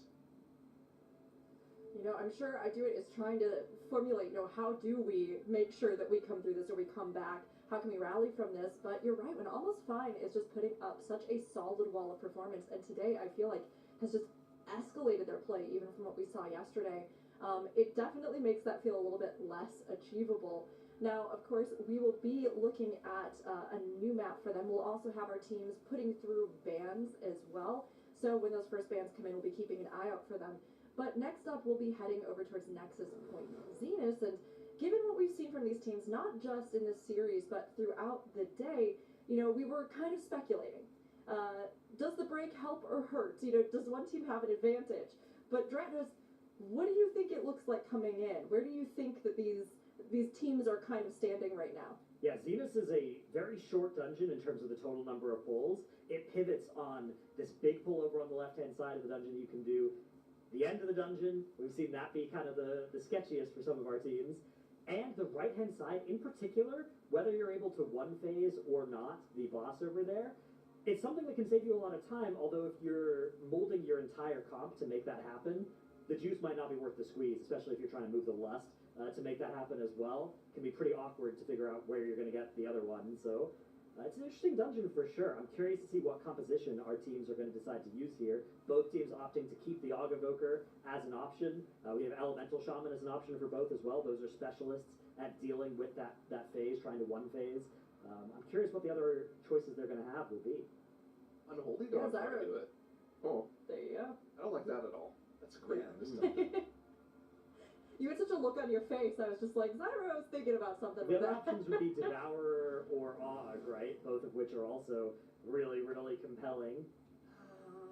I think the bigger issue is the Guardian Druid being gone for almost fine. I feel like the Guardian Druid enables you to do so much in this dungeon. I'm a little bit hesitant on that, how that is going to work out for almost fine. I love their Warlock ban though. I think that was really smart to play that Warlock and Pit, making sure you can take that one out and just not need to worry about one more ban that's on your side. You can always flex around the healer a little bit. I feel like that Guardian Druid is becoming more and more important to those teams. It is for sure. This will be our map 2, I Do It versus Almost Fine. How they play around these specs we will find out, but we have a look at it as they jump into the dungeon now, Dratnos. All right, so we are going to see that Guardian Druid combined with the Resto Shaman and the Ret Paladin for I Do It. Now, this is a really nice combination. That Ret Paladin is very sad if they don't have a Shaman in the group, so extremely powerful synergy with that Sky Fury buff and the Ret Pally, the way their auto attacks work. So I like this composition that we're seeing out of I Do It, and they are running down the left-hand side, not to mention the freedom that you see there on the Devourer and the Ret Pally. That actually removes the massive red or damaging circles that exist on this side of the dungeon. So extremely well suited to making this pull go from being super duper dangerous to only being super dangerous. Meanwhile, on the side of Almost Fine, we have access to basically all of the kind of big meta specs, except for that Guardian Druid, but that Brewmaster Monk absolutely counts as one of them as well. So we did see I Do It in this dungeon before, and they were also playing around that Shaman. However, they didn't have that Rat Pally or that Guardian Druid when they were back in here on day 1. Their timer was 15:57 with 2 deaths, so certainly something they can innovate on a little bit if they stay clean here and get a quick run. I'm a little bit upset both of these teams went left. I don't know how you feel about it, Dratnos, but ever since I've seen a team go right, I just want them all to do it. I think it's so cool to just pull the entire wing of the dungeon, but I also understand why we're going here, just making it a little bit safer and also utilizing that bloodlust to the max to try and get through the harder trash. I would say the trash that really can kill you. Those Arcanists are no joke. Yeah, the burst profile that you need to make that 2-phase work on the right-hand side, or the 1-phase rather, is... Explosion? I think it's pretty restrictive, the specs that can do it. I do think if you're not playing the Elemental Shaman, I don't know, I mean, maybe there's some other specs that'll be really good at it, but like the Arcane Mage was another one that I was a pretty big believer in. Even Ret Pally, like you think of Ret Pally as a spec that doesn't have that much burst, but if you do most of your burst within that 10-15 second window, that works out really well against the Light Scar Flare. So that's a pretty nice time, you know, for an execution sentence for a Wings press to do good damage. So I'm curious to see what it'll look like from either team, but my initial guess would be that neither team is able to kill it or get it like sub 5% during that Light Scar Flare. We do have a little bit of time before we get there, though. It is I Do It who are in boss combat well ahead of Almost Fine. So this start of the dungeon, at least, has worked out really nicely for them. It's not like there have been any deaths for Almost Fine either, but this might be some of that strength of the Guardian Druid, just being able to get those pulls done a little bit more quickly, gathered, and having a huge set of enemies safely in combat at the same time without your tank being in a huge danger of dying. Yeah, I think that's precisely it. Like I mentioned, that Guardian Druid just being so good for those big pulls. I also like what you're seeing here from I Do It, just sitting out on that beam to try and get the damage out first. They know they don't need to kill it immediately. Quick communication between healer and DPS saying, you got me, I got you. Okay, I'll send my cooldowns first, and then I'm going to paddle out and try to clear those beams for you. Just making sure that everything is aligned, just min-maxing that communication. I love to see it, and I also love to see has Wrath already sub 30% for I Do It. You're right. They are really fast here. The box split we have locked for them is 4:23, and they look to be well beat. Yeah, this is a nice pace that they are on. In the meantime, though, Almost Fine have really accelerated on boss damage here. That single target that they're able to pump out is pretty impressive here, and I do think that is one of the weaknesses of actually the Rep Paladin, is your pure single target, especially in situations where you can't pull some trash onto the boss, does hurt a little bit compared to some of the other specs that the teams are using. That being said, though, I do it are going to be able to get this down.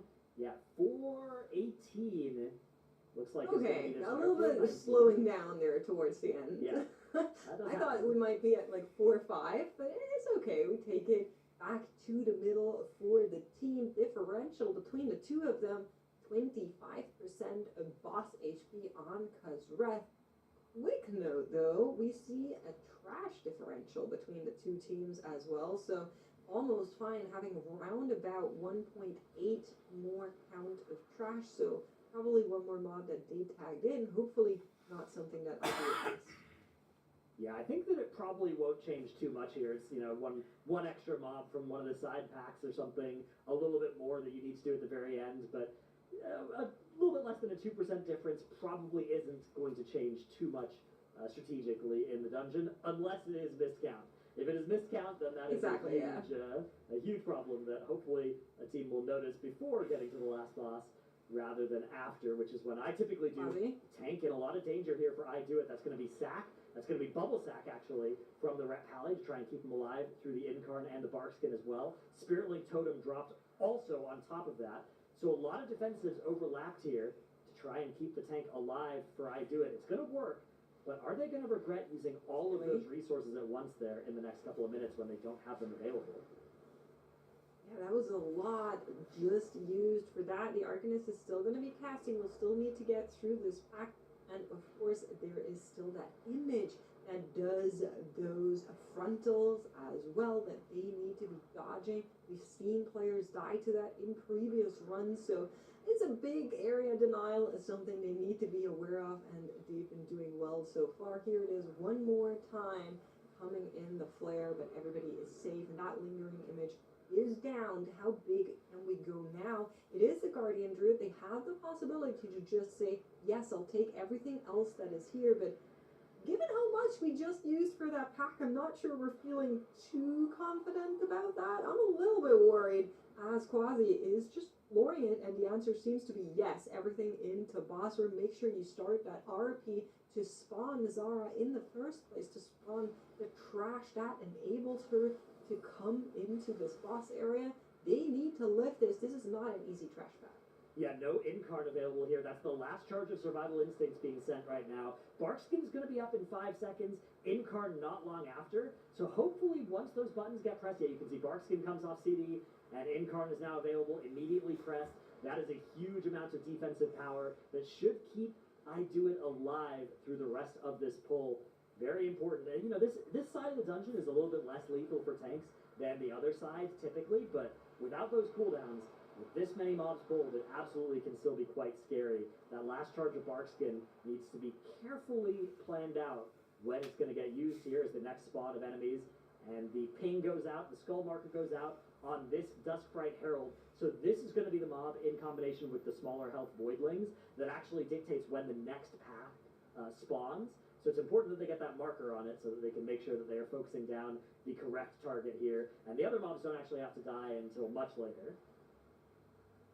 Yep, that's right. You want to get through that vent as quickly as possible.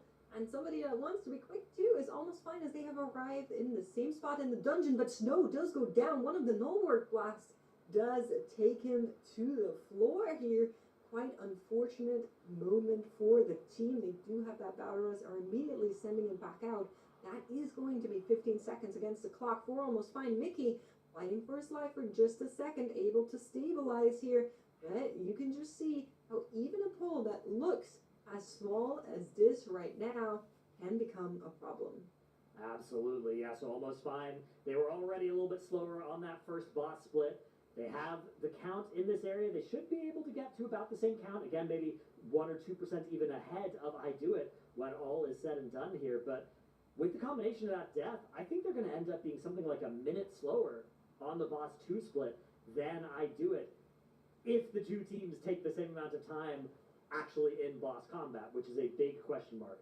So this is going to be our first chance to see. It'll be I Do It grabbing these 6 Hollow Soul Scroungers that hang out over on the sides, tagging them in. They'll teleport forwards and then join combat here.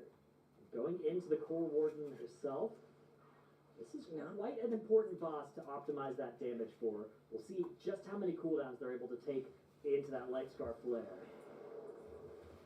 Anytime this Healing Absorb goes out and a player just drops down to like 10%, 20% of their HP bar, I'm so scared for them. But the healers are doing a phenomenal job of keeping that up on top. Left-hand side, we need to make sure that the interrupts are coming in on those nullifiers, a big part of this boss fight, as we are waiting for the buff that we've been talking about to come in. Here it is. Lothraxion is joining the battlefield. Here comes the buff rate. Does a lot of damage. It also lets you do a lot of damage as well. How low can they get, Zara? All right, there's that Light Scar Flare. Big damage going into the Core Warden, but it looks like I Do It. And this is something I expected. With the composition that they have here, they are not going to be getting particularly close to killing off that boss during this Light Scar Flare. So the question bounces over to Almost Fine. Will they be able to make up some of the disadvantage that that death and their overall slightly slower pathing through the dungeon have caused? They're missing the Elemental Shaman and the Power Infusion, for instance, that have been the hallmarks of successful one-phase pushes that we've seen so far. But they do have a lot of damage still across their specs here. And the Resto Druid burst even is worth mentioning. It is one of the highest burst damage healers currently in the game. Yep, that's right, but we're not even in fight just yet, and I Do It, despite taking longer here, is now on the back of this flare, going to be able to finish out a boss fight. Of course, a couple of extra seconds used. It comes back down to whether or not Almost Fine is able to one-phase this boss. We'll need to see once it happens. In the meantime, I Do It on their way to the middle of the dungeon. They can be happy, no further deaths, but we've seen a lot of trouble come on in on this bridge segment. They still need to do the center part of the dungeon as well. There's one more lingering image that usually you see those teams grab as well to just get the overall count to 100 as they are finishing out the Arcane Power Core. And on to the races they are, but right-hand side, Lothraxion should be spawning in now. Let's see if they can one-face. All right, here it goes, that Light Scar Flare. How much damage are they going to be able to do during this? The Zephyr comes out. That should facilitate even more healer DPS being possible right now. But even with every single cooldown rolling into this burn, it is still going to be 19% at the end, which means that they are basically going to be waiting for that second Light Scar Flare. This boss has a really interesting damage profile, where if you can't kill it in one burn phase or get it, 10% or lower, it kind of doesn't matter whether the boss is at 15% or 30% after that Light Scar Flare, because either way, it's going to die within a few seconds because it'll be during that second Light Scar Flare. Yep, that's right, and that's exactly what is happening here as well for Almost Fine. They will need to spend a lot of extra time here on this boss, means they are pretty equal in terms of damage timing. However, I Do It. All gas, no brakes. We're on to Lothraxion. We still have the lingering image. We still have a couple of flare bats. Hopefully all of those have been purged.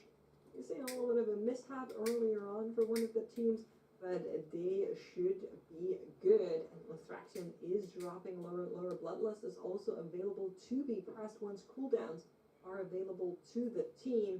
So let's see if they can close it out and tie back in with a 1-1. All right, Lothraxion already being in combat here for quite a bit of time for I Do It, although not a lot of offensive cooldowns used on pull, which makes sense. On pull, you often have this other trash that you're fighting, and you're often waiting for the end of that Divine Guile cast to know that you're going to have the ability to just press your cooldowns and not worry about it for a little while. So you can see even that Void meta being held here, the wings in addition. Boss only going to get to about 80% before this Divine Guile cast comes out. Now they need to identify which of these images does not have horns.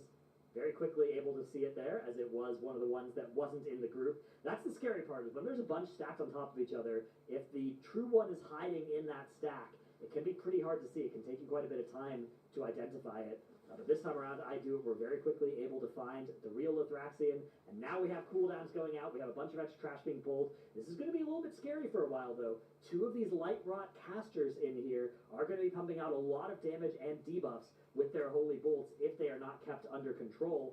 You can see those debuffs starting to go out now. No Spirit Link is available either, so they won't have that huge get-out-of-jail-free card. Darkness also already having been committed. Yeah, they used that darkness right as they were going into that act. A little bit unfortunate because the beams crossed right over that darkness, not allowing them to utilize it to the full extent. They were able to finish out that trash. We're now adding the final percentages onto the boss as Divine Guile comes in one more time. Let's see how quickly they can find the right image here for the team. Oh, it's Looks another like easy we're one. Yeah, it's the one there right in but front it's of the right beams in come the out. front. Yeah, I love those ones. Those are the best ones. Right at the front, you can see immediately. When we have a death coming out for Almost Fine, sort of like last map though, the good news for Almost Fine is that it wasn't going to matter. They were already toast here unless I do it. Fumble at the finish line here, but they've already got a 100% count. They've already been fighting trash with this boss. Tank going down for Almost Fine as they try and stabilize this pull. Only a little bit of health left on these images, so they should be able to at least survive. But again, 23% on Lothraxian and falling for I Do It. Another round of Void Meta and Wings being used here to deal those final points of damage. It is going to be a clean 0 death run. I Do It are going to be able to equalize this series, which means we are going to get to go to a decisive Game 3 to decide which of these teams will survive to tomorrow and which will be eliminated. Have a big series to go out on, and I Do It is giving us exactly that. They have brought the scoreboard to 1-1, and will be taking us indeed to that map 3 here at the end of the day. Now, watching these two, coming in again, it feels like we said at the start, these two teams really have a lot of strengths and I think some weaknesses that kind of leave them on a very even place as they come into these matchups. But Mix, give us your overview of the run that we saw here with them.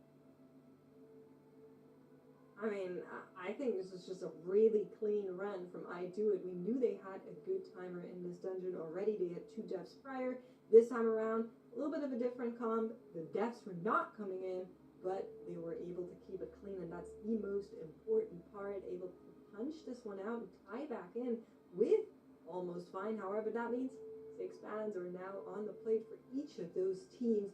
And that just causes chaos. We've seen it time and time again. It's very chaotic when teams are not able to have 6 of the main specs that they've been running prior. And we're going to be seeing how it turns out in our last dungeon, which is going to be the Mazara's Cavern. We are indeed, but as we continue thinking about the one that we just saw here and how we have had this back and forth of clean play from either of the teams, Zyra, what were you seeing in their back and forth over the course of this map? Do you guys smell that? Smells like a reverse sweep. Listen, I am convinced Guardian Druid is the diff. It was the diff in map 1, it was the diff in map 2. But also, again, this trend of just whichever team has the least deaths wins the map. I Do It was able to clean it up. And I had an inkling of a suspicion that this is going to be the map that they practiced more because we saw them lose, they won this map against Cook Is Gone, but really they shouldn't have won it. They were behind the entire time, and Cook Is Gone kind of just threw it at the last moment. We had that bridge incident, wipes on the lingering images at the end of the dungeon.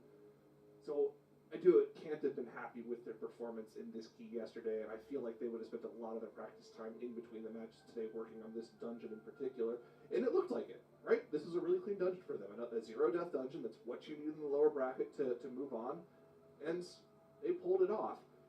Neither of the teams had a particularly good damage push. They both got the boss to 20%. But Almost Fine had to use their Bloodlust here. And they didn't get the boss below 20% in the first damage app. So, a little bit of a questionable damage push for a comp that I feel like should have had better boss damage in this section of the dungeon. This could have been like a key moment for them to catch up a little bit. At this point in the dungeon, they were like 40 seconds behind, so getting the boss dead in the damage amp would have been huge for them. But it ended up being enough. I Do It had the Bloodlust for Lothraxion to get extra boss damage off in one of those phases. And they were able to close out the dungeon. So once again, we're going to a game 3. We're going to Mysara Caverns, and only one of the teams has the Guardian Druid available, right? So, well, unless I do it bans it out, but I feel like that would be a massive mistake. I feel like Guardian Druids in Right. the dungeon is It so could. good. They could, but Double should banned they? out They their left it open. Guardian. Okay. Oh, That's big. okay. There we go, there we go. Okay, looking over it, what are we seeing Ooh. from these spec bands? Zyro, what do you think? Either team has Op, though. So we're not going Right, to see they any more can't. They stone both played it skips. twice. Right, they Yeah. both played it twice, yeah. Yeah. Hmm. Okay. All right. still think Travis, They're what do you also think? both losing the Unholy DK. They're both losing that Mistweaver, as one was banned already earlier on. So we'll see how that goes. It should be very interesting. Yeah, it's Yeah. like we have the Guardian Druid still available for I Do It. We have the Devourer still available for Almost Fine. I think I'd rather be on the Guardian Druid side of that myself as well, but I do think it's close. Devourer is really quite strong and strong defensively as well if you're trying to make these big pulls work. I am curious how well pathed they have this dungeon without that Aug Evoker. The way that these teams have often been playing is play Aug Evoker at maps 1 and 2, and then if you get to a map 3, well, you can't play it there, so you got to figure something out, but often it's something that you have a little bit less planned out. True. I mean, again, it's always kind of a toss-up whether or not you think, are we going to make it to that final map? And of course, that is really, really where we start to see these spec bans, I think, take their biggest toll. But it's also when our teams, I think, have the chance to get the most creative or just pick out some niche thing that they're like, yeah, we can make this work, or we're going to run it. We'll see what we can pull off with this. And thankfully, both teams are in the same position. So they all have 6 currently off the table, which I think kind of evens it up as well.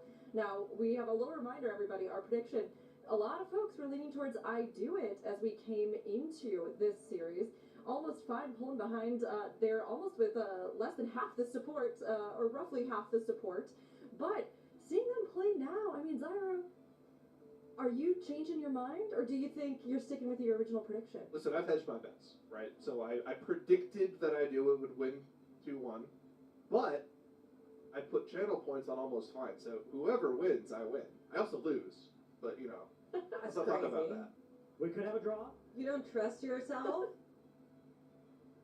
Hedging your bets is smart. It's not that I don't trust myself, it's just that I always want to win. We also can't In have this a way, draw. it's true. I was gonna No, say they're it's drawing not right drawn. now. They're Okay. drawing now on the screen. A very I good do draw, love the little animated art time lapses that we have this time around for our team rosters. But I mean, of course, it is going to come down to this last dungeon because no, there is no draw in a best of 3. Whoever takes this one is going to emerge our victor and continue on to our group finals tomorrow. And whoever is just not able to land that clean run, that back and forth that we've been seeing between them, is going to be eliminated from the competition today. I mean, Zyra said, oh, hey, I'm making sure that I win either way, but Dratnos,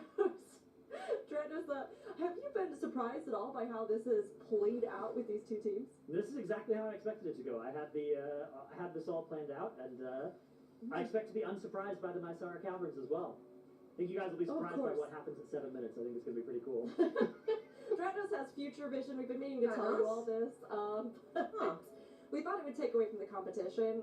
So, everybody just forget what you heard. Don't worry about it. But also, keep an eye out around 7 minutes, and we'll see what happens. Dude, I'm if actually something going- happens at 7 minutes, this is gonna get clipped and shit, I and we'll know. be torn into just because Dratnos needs to make stuff up. That's crazy. We have to It was so remember, good. Ratnos moved, right? So he's like 14 hours into the future now, so that That's makes right. sense that he knows what happens. Oh, it's all making sense now. Okay, you have the power to curse, but also perhaps the power to see the future and bless by extension. So it's a lot of power for Dratnos to have. We'll see how it sways the balance here in Ooh. our final map of the day. I Do It versus Almost Fine. All you, Dratnos. Another new spec to check off the list here. It's the Frost Death Knight for I Do It. So that's pretty exciting that we're getting to see here. We also have the Serve Hunter coming out for Almost Fine alongside a Prot Warrior. I actually really like Prot Warrior in this dungeon. I think that it's going to do a little bit less overall than the Guardian Druid, but it should be able to absolutely survive these massive pulls just as well. And there's a couple of nice spell reflects. Not as many as in a dungeon like Seat of the Triumvirate, but there's a few still in here. That's not the only cool thing that we're seeing because thus far we thought the Enhanced Shaman to be a Firma 1 special, but Hina on Almost Fine is also running the Enhance. It's not an elemental on the right-hand side, so they're really going, well, in my heart, the Devour Demon Hunter is still a melee. So they're going full melee on the right-hand side of your screen, really playing around that close-knit comp. But look at that, the damage going out here. Mickey dropping really low for just a second, able to top the group back up as these Juggernaut counts past. They're not a joke. Both teams finishing out their trash pull. And I mean, look at that. Frosty K looking pretty good as well. Yeah, we've seen a couple of almost deaths, but no actual deaths for either team. We didn't even see the AMS overlapped with the Death Pact to keep Skilly DK alive there for I Do It. Meanwhile, we have the healers retreating to free those prisoners before rejoining the rest of the party here. Now, it looks like we actually have a little bit of a difference in pathing here. I Do It are heading over to the left-hand side. This is, I think, one of the easy ways to do this dungeon. Just run left, grab a bunch of mobs, and you'll find 8 prisoners along the way. Almost Fine, on the other hand, are running over to the right-hand side, which this area actually, it does contain, there's like a bowl of soup in one of the buildings you can interact with if you want. I'm not sure it's worth the time, but there are also prisoners over here that can be freed. Looks like Norskin is going to be surviving using the Avatar and the shield wall for a little bit. No, he's not. He's going to go down as the healer out of range for a little while, and Almost Fine are going to be in a huge problem only a minute and a half, 2 minutes into this dungeon. Yeah, that's not what you want to have happen. Another death here coming on in as they're trying to get this pull back under their control. Left-hand side, shouldn't it also proc cheat death? So a little bit of a dangerous moment for them as well, but able to lift on the back of that. Right-hand side, Almost Fine, able to rein it back in from the looks of it, but 4 deaths against the clock is going to hurt you tremendously. That means you need to make up about a minute in your overall dungeon timer, which in the MDI is not impossible, but it is pretty rare. Yeah, it's definitely going to be one of those cases where Almost Fine, it's going to be very hard to make up the gap alone. They probably need some help from I Do It. They need I Do It to have a pull also go wrong, but that is always something that can happen. You can see Evasion being popped by Shindig to try and survive there, followed by the Cloak of Shadows as well. The rare Cloak plus Evasion, basically full immunity out of the Rogue, although there's still some stuff that can kill you. Meanwhile, we have other defensives being popped there by I Do It to stay alive as they gather a huge set of enemies at the top of the stairs here. That Frostworm's Fury going to be going out and then returning in a couple of seconds here for Skilly. Meanwhile, we have another death for Almost Fine, another almost death for I Do It. But they are managing to avoid converting these almost deaths into deaths in a way that Almost Fine are not. Yeah, that's right. Living up to the team name. Unfortunately, you do not want to see this here, but at least that pull is still alive. At least there's still a chance. Mazar's Kraven has a lot of pulls towards the tail end of the dungeon, that ghost spiritual gauntlet that they're going to be going towards. Almost Fine can always pray for an oopsie to happen to I Do It. We've seen that before in our tournament throughout today as teams come closer to the end of the dungeon. There's always a chance. There's always a chance that our hate watchers get a glimpse of ray of hope as I Do It has entered boss battle with Morgan and Necrax already. The remaining trash on there. All right, this big pull underway onto the boss for I Do It is definitely one of the scarier boss plus trash combos in this dungeon. A lot of those defensives have already been committed. You can see Cheat Death as well, not going to be available for the next few minutes for I Do It. So there is some danger, but they do have that safety net of the Battle Res, the Reincarnation as well, both available. Almost Fine also getting into boss combat here. Now, the good news for Almost Fine is they pulled the boss only slightly behind I Do It. The bad news is they've lost a minute and a half of death timers, although the good news is they've now had a death on the opposite team to help make up for that, and the Battle Res as well going to be committed to recover it. So a glimmer of hope for Almost Fine. The other bad news for Almost Fine is they do need quite a bit more count. Even with all the trash that they have on the boss here, they are still going to be a bit behind I Do It's total enemy forces count when the boss does go down. So I think chat is making a great point here, Dratnos. You were talking about the 7 minutes. 7 minutes have been reached for Almost Fine because of the death timer that they've accrued. Did you counter that one in, or? No, the thing I'm referencing hasn't happened yet. It's coming. Okay, alright. So we'll wait for the 7 minutes to hit on I do it side. Is Yeah, that it? 7:15 even, because they have 15 seconds of death timer now as well. I'm just going with raw Right. dungeon timer, not adding the deaths in. Right, because you didn't know the deaths would happen, right? Well, I just wanted it to be consistent, real time. I knew when the deaths would happen as well. Right. Well, I do it is certainly making it through. Something cool that we saw there on the right-hand side by Almost Fine is the team basically electing to sacrifice their healer. Healer steps into the trap, and the person with the arrow just steps behind them, Nice. allowing them, you'll see it here again, to free cast to still do damage. Ooh, Jimmy did take a little bit of a jump there, but able to get back with the chain. And that's just really cool. Allows your DPSs to free cast. Mickey doesn't need to do much there anyway. Despite being a Resto Druid that has good damage, you'd always rather have the DPS free casting here. And I do it, finishing out on their boss right now. 5% still to go, but this is looking good. Yeah, boss gonna go down. They'll be mounting up and heading towards the mini boss up next. Down it goes. Both bosses simultaneously as well, so great even cleave between the two for full efficiency. And look at that tank damage as well on that pull. Almost doing DPS levels of damage is the Guardian Druid, whereas compared to the side of Almost Fine, their actual total DPS on this pull was a little bit higher than I do it. But they have now lost a DPS player, which is not good. And also their tank damage contribution was, of course, a little bit lower as they were missing that Guardian Druid. All right, I do it heading over now to this mini-boss pull. It's Almost Fine. I see the word offline rather than the word dead under their hunter. Yeah, which that's is not good. not good at all. Looks like they're going to continue with 4 and hope that he's able to reconnect soon. That is always a really unfortunate thing if it happens to you during the competition, but Almost Fine doing a good job of just keeping the pull going, keeping their chances alive. We get some love. And look, he's for back. Almost All right, Fine in the changed from chat. offline Yeah, to he's dead. back. Yeah, no problem. Oh my goodness. They just cannot catch a break in this Mazara's Cavern. It's just tragedy after tragedy. We're Almost Fine. I don't know who they angered, but it must have been severe. I do it moving on forward through this as they are dealing with that fermented Shade Guardian pack right now. And after that, we should be seeing them go pretty big here. Let's see how much they're actually electing to pull, as I assume we're going to be seeing them go all the way, take that defender, run out of the area as well as soon as that Guardian is looking to be dropping, and that's exactly it. Quasi is on the way already. In the meantime, Almost Fine in basically the same spot in the dungeon, despite all the adversity that they've had to overcome. They really aren't far behind I Do It. There's a little bit of a problem with the death timers. We can deal with that one later, though. You have until the end of the dungeon to make up that time. So I Do It going to be taking this pull forward. A lot of Grim Skirmishers involved in this pull. And you have to watch out for as those shields start breaking, each one will cause a huge raid-wide damage explosion here. That's going to be a great opportunity for something like the Tranquility, something like those defensives being pressed on everybody. But if you pop all those shields at the same time, Tranquility is not going to save you. You are all going to die.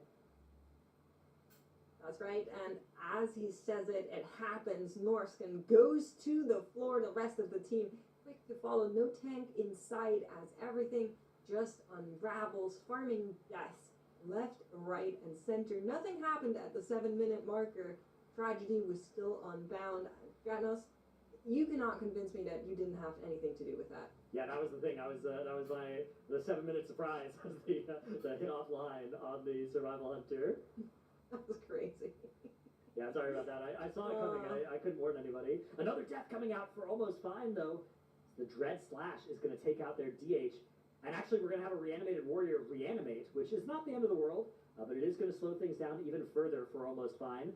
The second Battle Res has become available for both teams, but Almost Fine are going to elect not to use it and instead just have their DH run back here. Meanwhile, I Do It have dealt with almost all of the trash here. And a timely Typhoon is going to remove those last couple of reanimating warriors. They head down to the next, what will almost certainly be quite large pull here. Grim Skirmishers getting single dispels on a few of them. Might just be. Get rid of that shield right away. Handle that damage while they can. Convoke is going to top everybody nice and easily here. Might just be their last pull, because of course we have the drummer up there that gives a couple of extra percentages. So if they can go big here, where was Philly going? If they can go big here, then that means they might just make this their final boss. You can see they're just kind of dragging, or their final pack, they're just kind of dragging everything into the boss fight here. Let's see if they're actually willing to go all the way. It looks like Shindig for sure going to be starting that RP. And Quasi's also moving closer and closer to it. Yeah, I think we take this into boss. I like it. Yeah, good kick on the soul render. Very important to kick these soul renders, but we have another death coming out for Almost Fine, and I think this might lead to more. Indeed, it will. It's another wipe for Almost Fine. Meanwhile, I do it. Going to be grabbing this boss and starting it off. You got to make sure that soul render stays kicked. Otherwise, it's just going to stay down far away at the bottom of those stairs and spam cast at you. But I do it. I've done a great job of bringing that into the boss. Incapacitating Roar is going to come out to handle a few of those reanimations. Another 3 reanimating in the back here. Let's see if they're going to be able to stop those. A lot is going on right now, so they might just let them Skilly reanimate. ran over. Yeah, they got him. I think Skilly ran over to try and deal with them. So Blinding sleep, should probably, yeah. be fine that the sleep. Yeah, I mean, one was still okay. alive, so it might be that the sleep didn't hit fully, and then he had to like grip or interrupt. But hey, he managed it. That's all that matters. As they're able to take those reanimates down, and are also able to get Verdaza all the way down on the right hand side. I don't even want to mention it. It's just continuing to be an absolute tragedy for Almost Fine, but tragedy for I do it as well. Shindig drops down, drops even lower. Is rest back to 5 HP. Cloak comes in to try and keep him alive. Norco's on top of it, but Shindig cannot survive here. Frost Nova does come in. No more battle rest for the team. The last 30% on this boss and the remainder of the trash will need to be done by just 2 DPS. Is this the moment that Almost Fine has been waiting for? Almost Fine hit a big 3-pointer to cut the lead to 41 here. Let's see if they're going to be able to capitalize on some more. Oh, actually more things going wrong for I Do It. So 2 dead with no B-res. This boss would take a really long time to kill. I wouldn't be surprised if they actually reset this boss.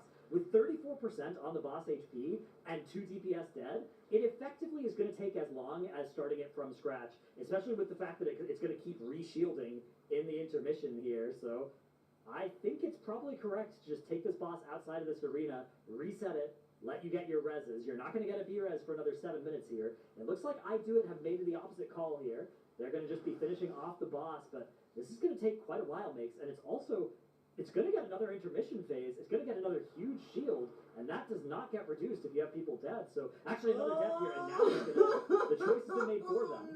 Oh, no! More goes also down. I think they're just trying to finish out the defender for now. Quasi and Norco, the only remaining players. When are we going to reset this boss? The call has been made. Quasi is running. Norco is hiding. We're going to be seeing them try to reset Verdaza, but one more cast happening as the boss does respawn. Finally, now, I'm a level with you, chat, okay? 1-to-1 caster to chat, that does not make up for 28 deaths. But it makes up for part of it. The gap has just been shrunk, one could say, just a tiny bit. Yeah, it's certainly something. So if we look at the total death timer differential between these two teams, it is still 5 minutes and 45 seconds in favor of I Do It. But if they were to wipe this boss again, then all of a sudden we'd be at a very, very close spot between the two teams. Almost Fine are going to be getting into boss combat as well. So the two teams in very similar dungeon positions. Small problem being, again, those 5 minutes and also the 30% count that Almost Fine still need to grab. Although some of that they do have on top of the boss right now, so they will be collecting almost for free while doing this boss fight if they can avoid any similar catastrophes to what happens to I Do It. It's insane. The last series of the day, and this is what happens. It's been a long day for the teams too, right? You have to keep that in mind. For the European teams, it's 2 a.m. by now. It's been a really long MDI Saturday as well, but this is just tragic.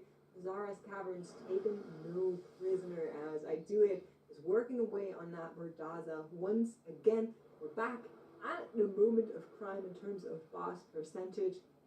And I fully agree with your Drados. I think as soon as you saw those 2 deaths, you should have immediately called it, just walked out, reset, finish, res, try again. It's so much faster with those additional DPSs if you can muster it, and that's exactly what I Do It is doing. One more shield break, They will need to live, but they got this one. Yeah, the math on it is, if your boss is like 30%, you do have a DPS, so a third of your DPS, plus you have more from your tank and your healer, so you probably still have something like 40% of your group's DPS. As long as that number is higher than the boss's HP, it can make sense to stay in combat. But what complicates things is if the boss does have a shield, which this boss does, each time that applies that new shield, which is going to happen more and more as your DPS gets slower and slower, then you start getting to a point where it just becomes worth resetting instead. Either way, it was a close decision, and then it ended up being made for them as the third DPS did go down. But they are able to recover, to take care of the boss, and it's a lot easier when you don't have all that trash on top of it the second time. The Shroud of Concealment's going to come out for I Do It, an option that they have access to by virtue of having that rogue, which Almost Fine will not have. Almost Fine do need more count, so maybe they'll be just doing a pull on the bridge, whereas I Do It are just going to be sneaking past Zybion here on those ritual drums, saying, you know what? It's a nice performance, Zybion. We'll be back to deal with you later, but right now, Rock Tool, if we just pull them far enough away, we can outrange, right? The sound waves, they get a little bit less intense the farther away you go. Yeah, you don't take damage, but you can still jam to it if that's what you're into. Yeah. I Do It certainly seems to be of the opinion that that is the case. And then once they're actually going to be going into that spirit phase, they will pull Rock Tool back to the wall where that drummer sits, allowing their tank to actually mostly deal with that drummer. You might even see Morcham try and cleave a little bit onto it, as both of these will be very near to each other, and that will be the final percentage that they're missing right now. So don't worry about that. Don't worry about that. That is all well and fine. And just a quick mention to those of you that have done a couple of 15s, and I assume there's plenty of y'all in chat right now, there might be 30 deaths on that timer, but they're still going to time this 15. Chapeau to that. That's all I'm going to say. All right, Rock Tool now 55%.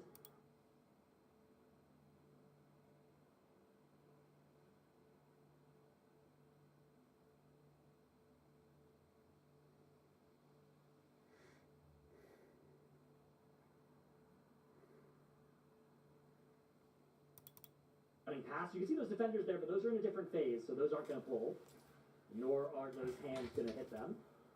And yeah, up they are, hitting those drums a little bit. And yeah, okay, it is going to be the tank running behind to deal with it, because he can deal with that ticking damage from being inside the death realm over there, whereas the rest of the group is going to avoid that and just focus on Rack Tool here.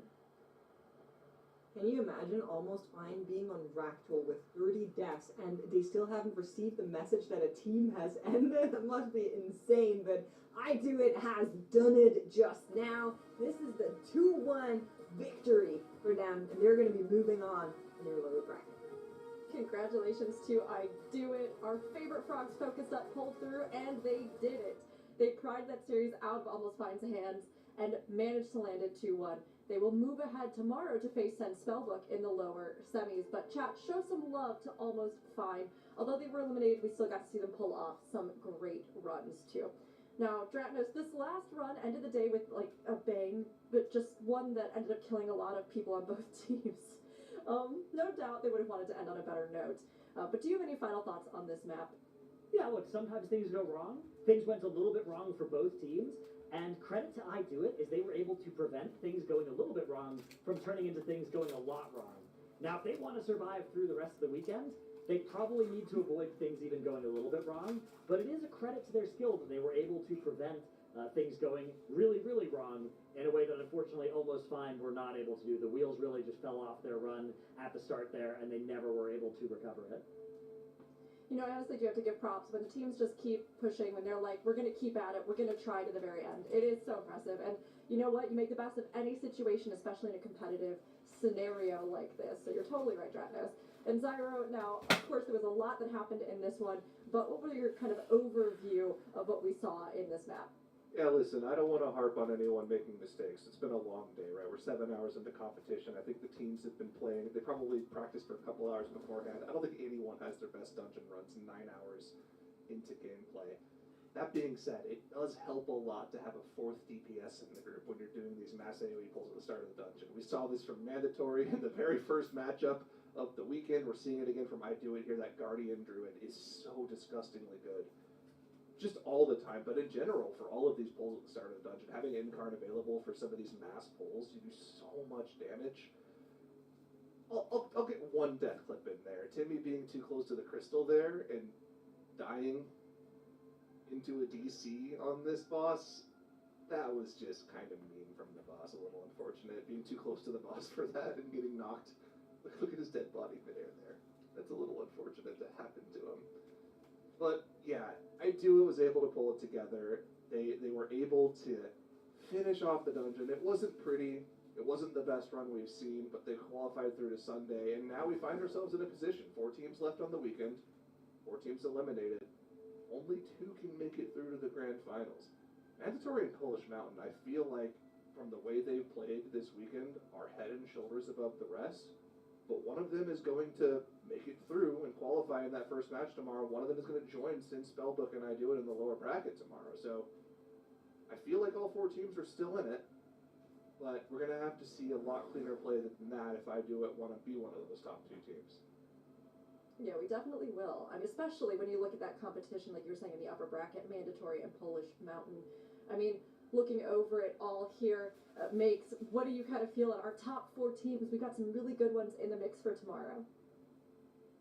Yeah, we absolutely do. I mean, looking forward to that Mandatory Polish Mountain matchup. I'm kind of biased. I think Mandatory looked absolutely insane, but I am so curious on what Polish Mountain will throw their way. If any of the teams of this weekend will be able to do something against Mandatory, I think it will be Polish Mountain for sure.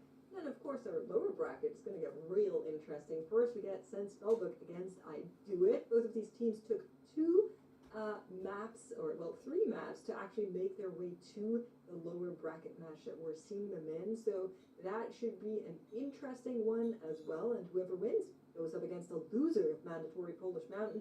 And of course, we'll know who our 2 teams are that will be moving on to our season finals, which that is the big thing. That's what we're all here for. We want to see the teams that will go to BlizzCon. We definitely do, and the teams want to see that as well. It's the big prize at the end of this gauntlet, but the teams are taking those first steps to get there here now in our first group weekend. Now, we've seen a lot of different specs played over the course of the weekend, and Dratnos, with everything that we've had thus far in the competition, what's the range looking like, and what are you expecting for tomorrow? Yeah, I mean, this has been pretty awesome as well. We've got the Frosty cages getting added to this as well in that last map. So we've seen a lot of specs already. I think if anybody has any comfort on one of these other specs as well, there are specs like Windwalker, specs like Fury Warrior, Destro Lock as well that can be played in some of these dungeons, and it can be a reasonable call to make depending on the situation. But a lot of these are being played because of the spec variety rule. But a lot of them actually have some really strong strengths that are being revealed because the spec variety rule is forcing teams to broaden their horizons a little bit. So I've been really excited to see all of them. In particular, I've really liked watching like the Arms Warrior, Rat Pally, what you can do with those specs in the MDI in particular when you can pull trash onto almost every boss. It's actually really impressive, and I wouldn't be surprised if we see more teams switching into those ones as the routes get more and more refined. Yeah, it's been really cool to see just how these all come into play and how the teams have kind of structured those strats. I know I really enjoyed watching some of the Rogue head-to-heads and other picks we've had pop out. So tomorrow we'll have even more. But before we go, Makes, I know you're fluent in a couple languages, and most importantly that you're fluent in chat. So can you tell chat why they should watch the Group A finals tomorrow? Yeah, tomorrow, Hoggers. That's all you need to know. We'll see you guys there. Okay, It'll be great. thank you. Fantastic. Your mastery of language is incredible to me. So chat, hopefully you got that, you understand, it's translated. But yes, tomorrow is going to be incredible, so don't miss it. And here today, we already had some amazing competition. Day 2 really upped the stakes for all of our teams, sending 4 of them home and leaving the remaining 4 ready to fight for a place in the Season 1 finals. With BlizzCon in their sights, every team wants to go the distance. We have a group champion to crown tomorrow, so be here at 10 a.m. PT, 7 p.m. CET on the Warcraft channels for even more speedrunning in the Mythic Dungeon International.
and just doing live keys without him.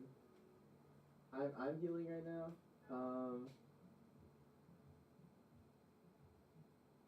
We had other people sub in at times. Did we qualify to King? Yeah, we did qualify. We're playing in Group B, so we're playing next weekend. Oh, wait. Oh, Warcraft just raided. Hello, everybody.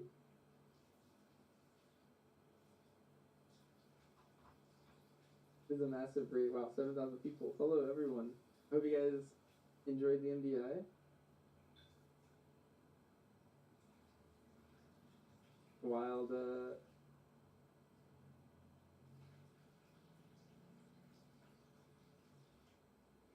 wild weekend.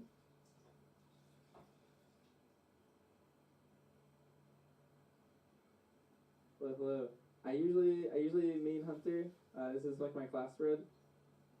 But our healer has been like out of town this week, and so we are doing some live keys. And I'm either, yeah, I don't know. I'm just filling in as a healer right now. Hello, everybody. Whatever happened to Eric? Yes, Agamatic. Thanks for the sub. Appreciate it. You want to tell him not to?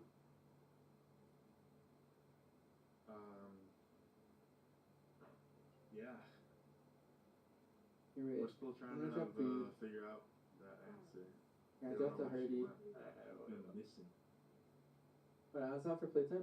It is called Account Played. Yeah, man, I choose Missed nice the hardy. hardy. Whoa, thank you. Alright, let's go. 30,000 to 15, my Sarah. It snowballs really fast. We've had practice runs where, like, whenever you get, like, a little, like, hiccup like that, you just end the run in practice and you go again. But if we had to, like, keep going on one of the runs where we had a hiccup, like, it's really easy to hit 30 deaths, I think. Oh god. It just kind of happens. Like, some runs are good, some runs, I don't know. Like, for example, when we're doing, like a 16 Sky Reach or something for time trials. Like, a third of our runs, we're doing the first pull, and then everybody dies. And it's just like, oh, oops.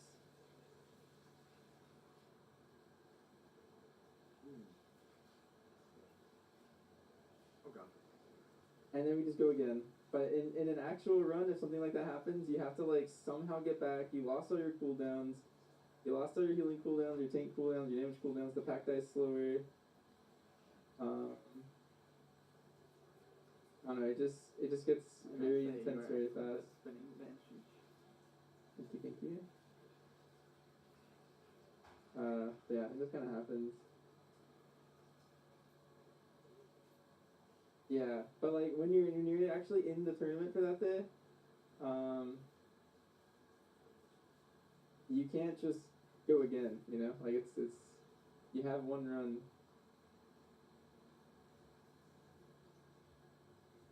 Take it back. Just kidding. I had to use Tigerless on someone else, and then it just all fell apart. It worked out.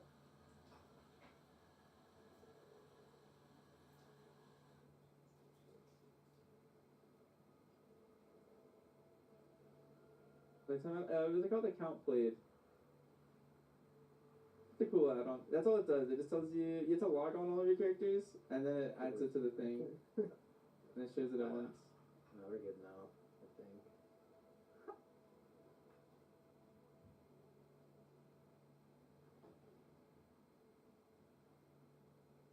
So it's just full reset for not last thing. It was hard for sure. Yeah. And let me say adds to it. Definitely, yeah. Like the second you're on the big screen, it's way easier to make mistakes. Unless you're a hardened veteran, I feel like the teams that usually win, they're probably used to it by now.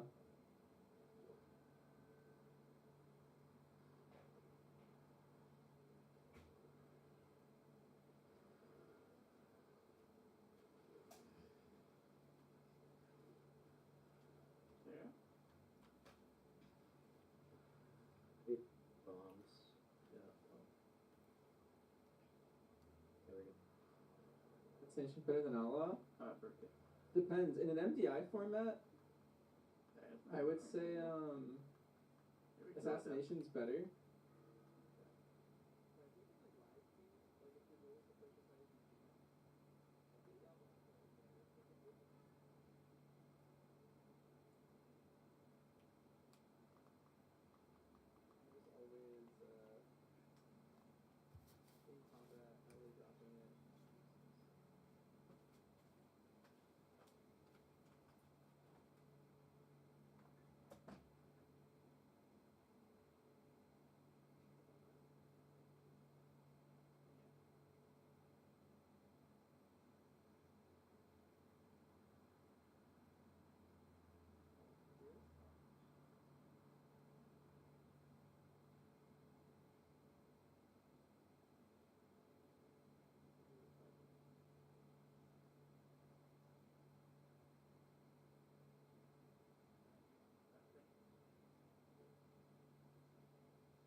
they're good.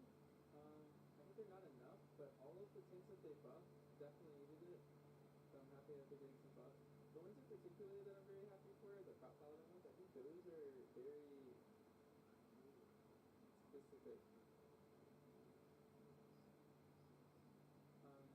They kind of hit all the top points.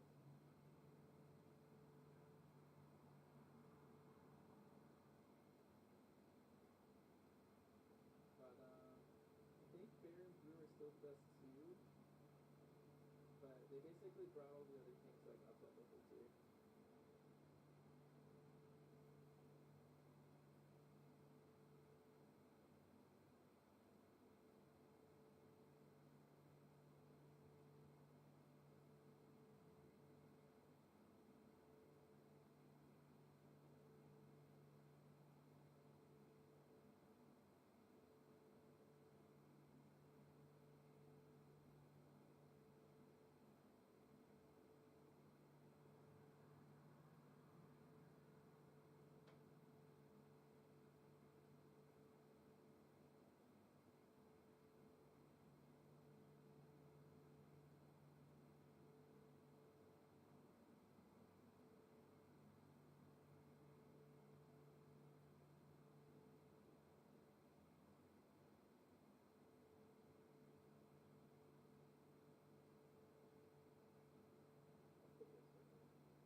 It was nice that they used some defenses. In my opinion, I feel like this is part one of two for some tech changes, but not sure. I know historically they don't really want to go like a massive buff or something at one patch. I think they would normally prefer to like buff in similar increments. But they don't like completely upset like the current running meta.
So it's shorter than turtles, I feel like.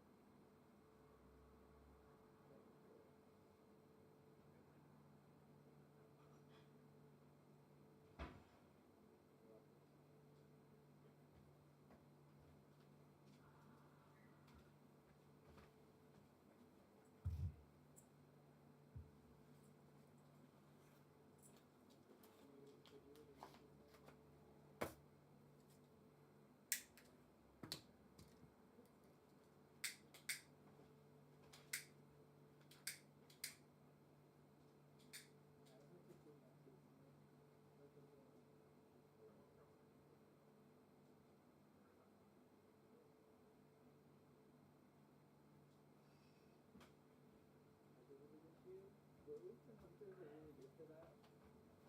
If you end up having one, outlaw has trigger tricks, and then assassin doesn't, but it can have tricks on its face. So like wanting to get the face off will have like really good threat. Really nice. Doesn't like matter as much like what things you're playing if you have like those two classes. Not a lot.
That's something that Oxford really likes to say. It's like a bit. And it's spreading to the group.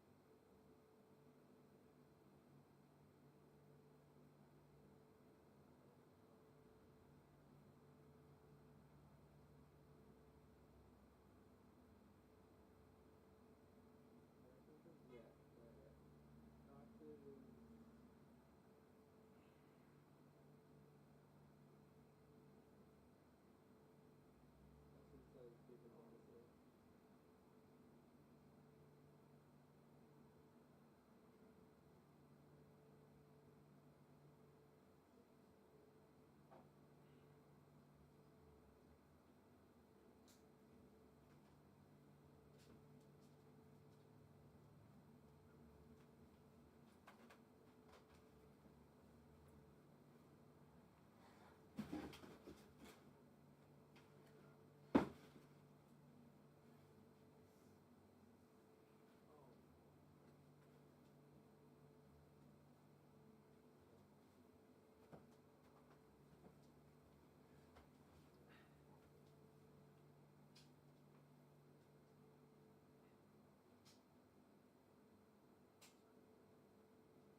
You're on the right, for the card? That's fine.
And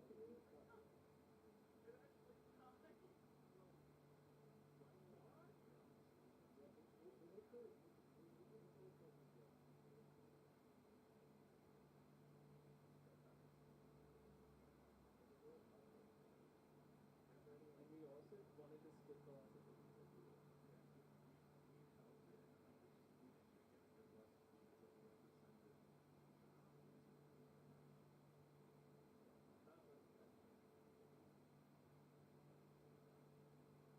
That was crazy that we timed that, but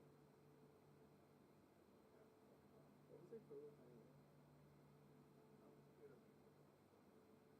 I'm already back to 77 and I was at 94 BPM right?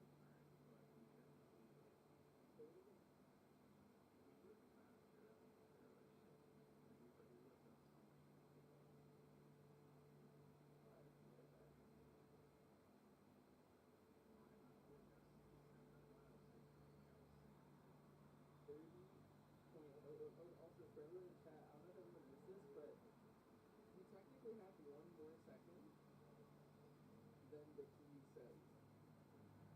So like, it only, like, as long as it doesn't say 30:01, then technically you're in time.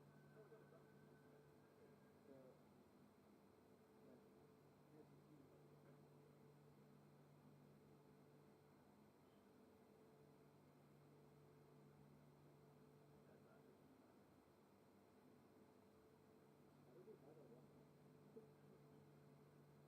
How did we have that one? I think I shocked it.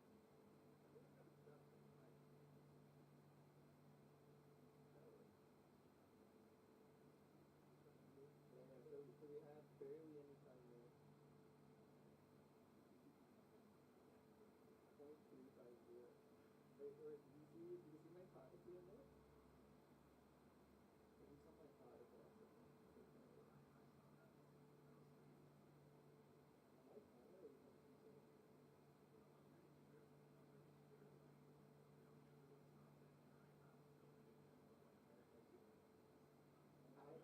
We had 2 dots out, and I kept pushing, and I was just doing full damage levels, and I was like standing time. I was like, well, we're either dead or like we get this time off.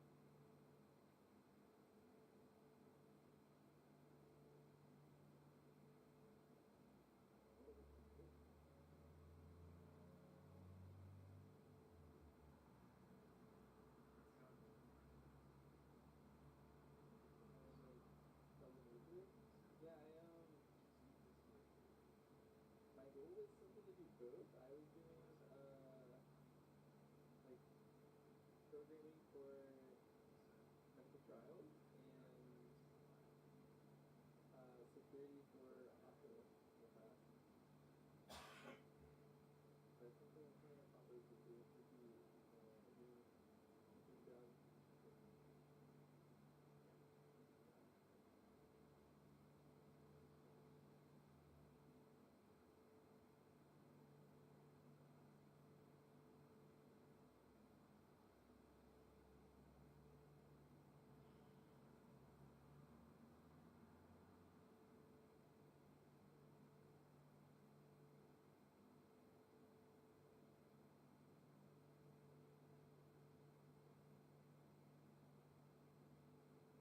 Or do you have any judgments?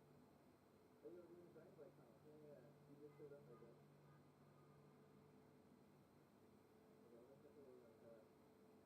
I got really bad with my... Yeah.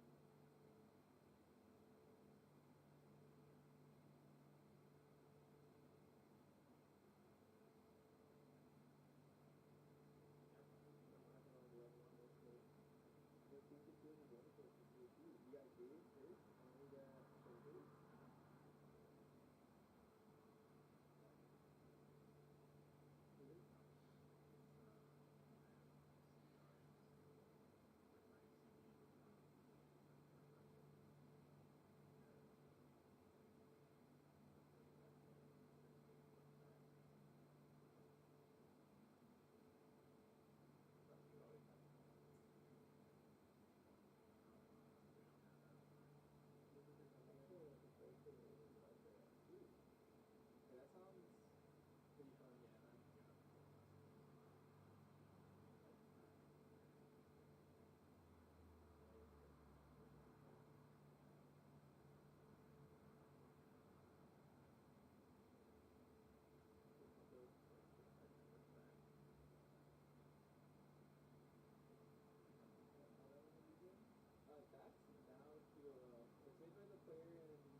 positive because he's played in like every one of the top like 3 teams.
put it like a second before the diva for out is I think the root of the problem.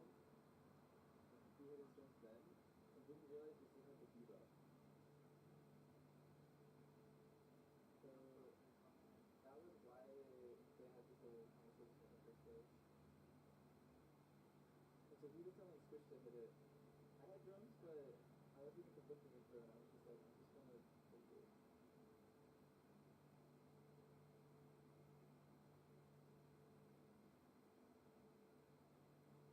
I'm just putting my name for that.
I think that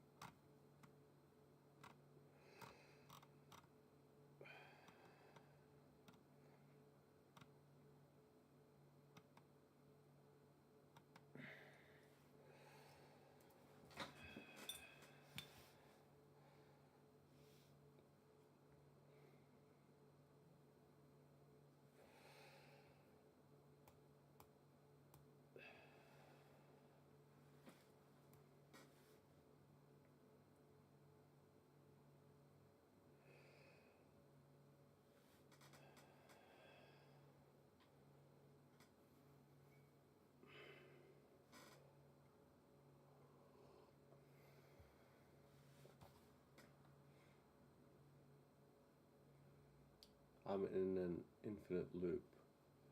Like, so cool.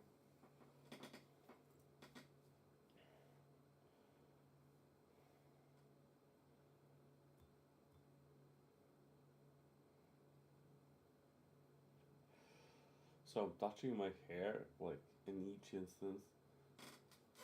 It's kind of, you know, late. For a few seconds.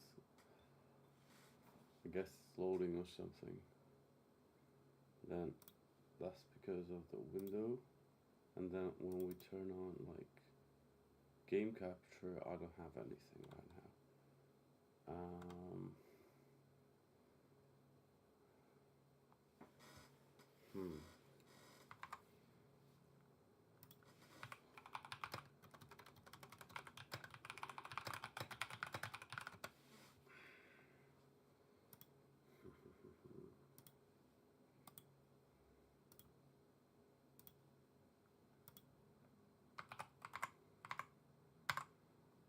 So I can put like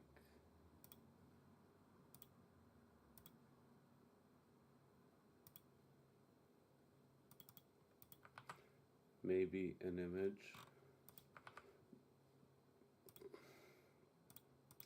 Let's see. We got Coca-Cola. It's a really high definition image. I didn't expect that.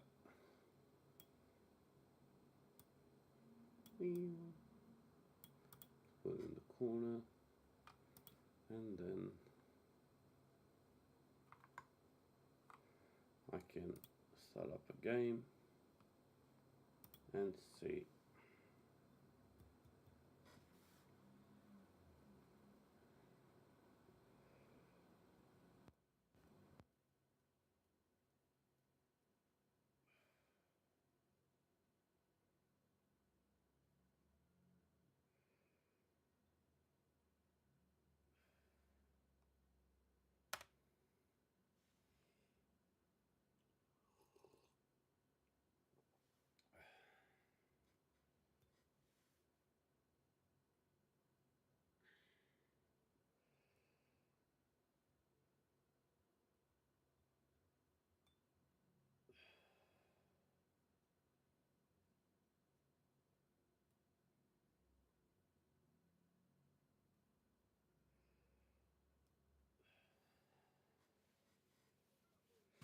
Fatality.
Okay, I think we're gonna end the stream here because I was specifically watching the Mythic Dungeon International for a long time.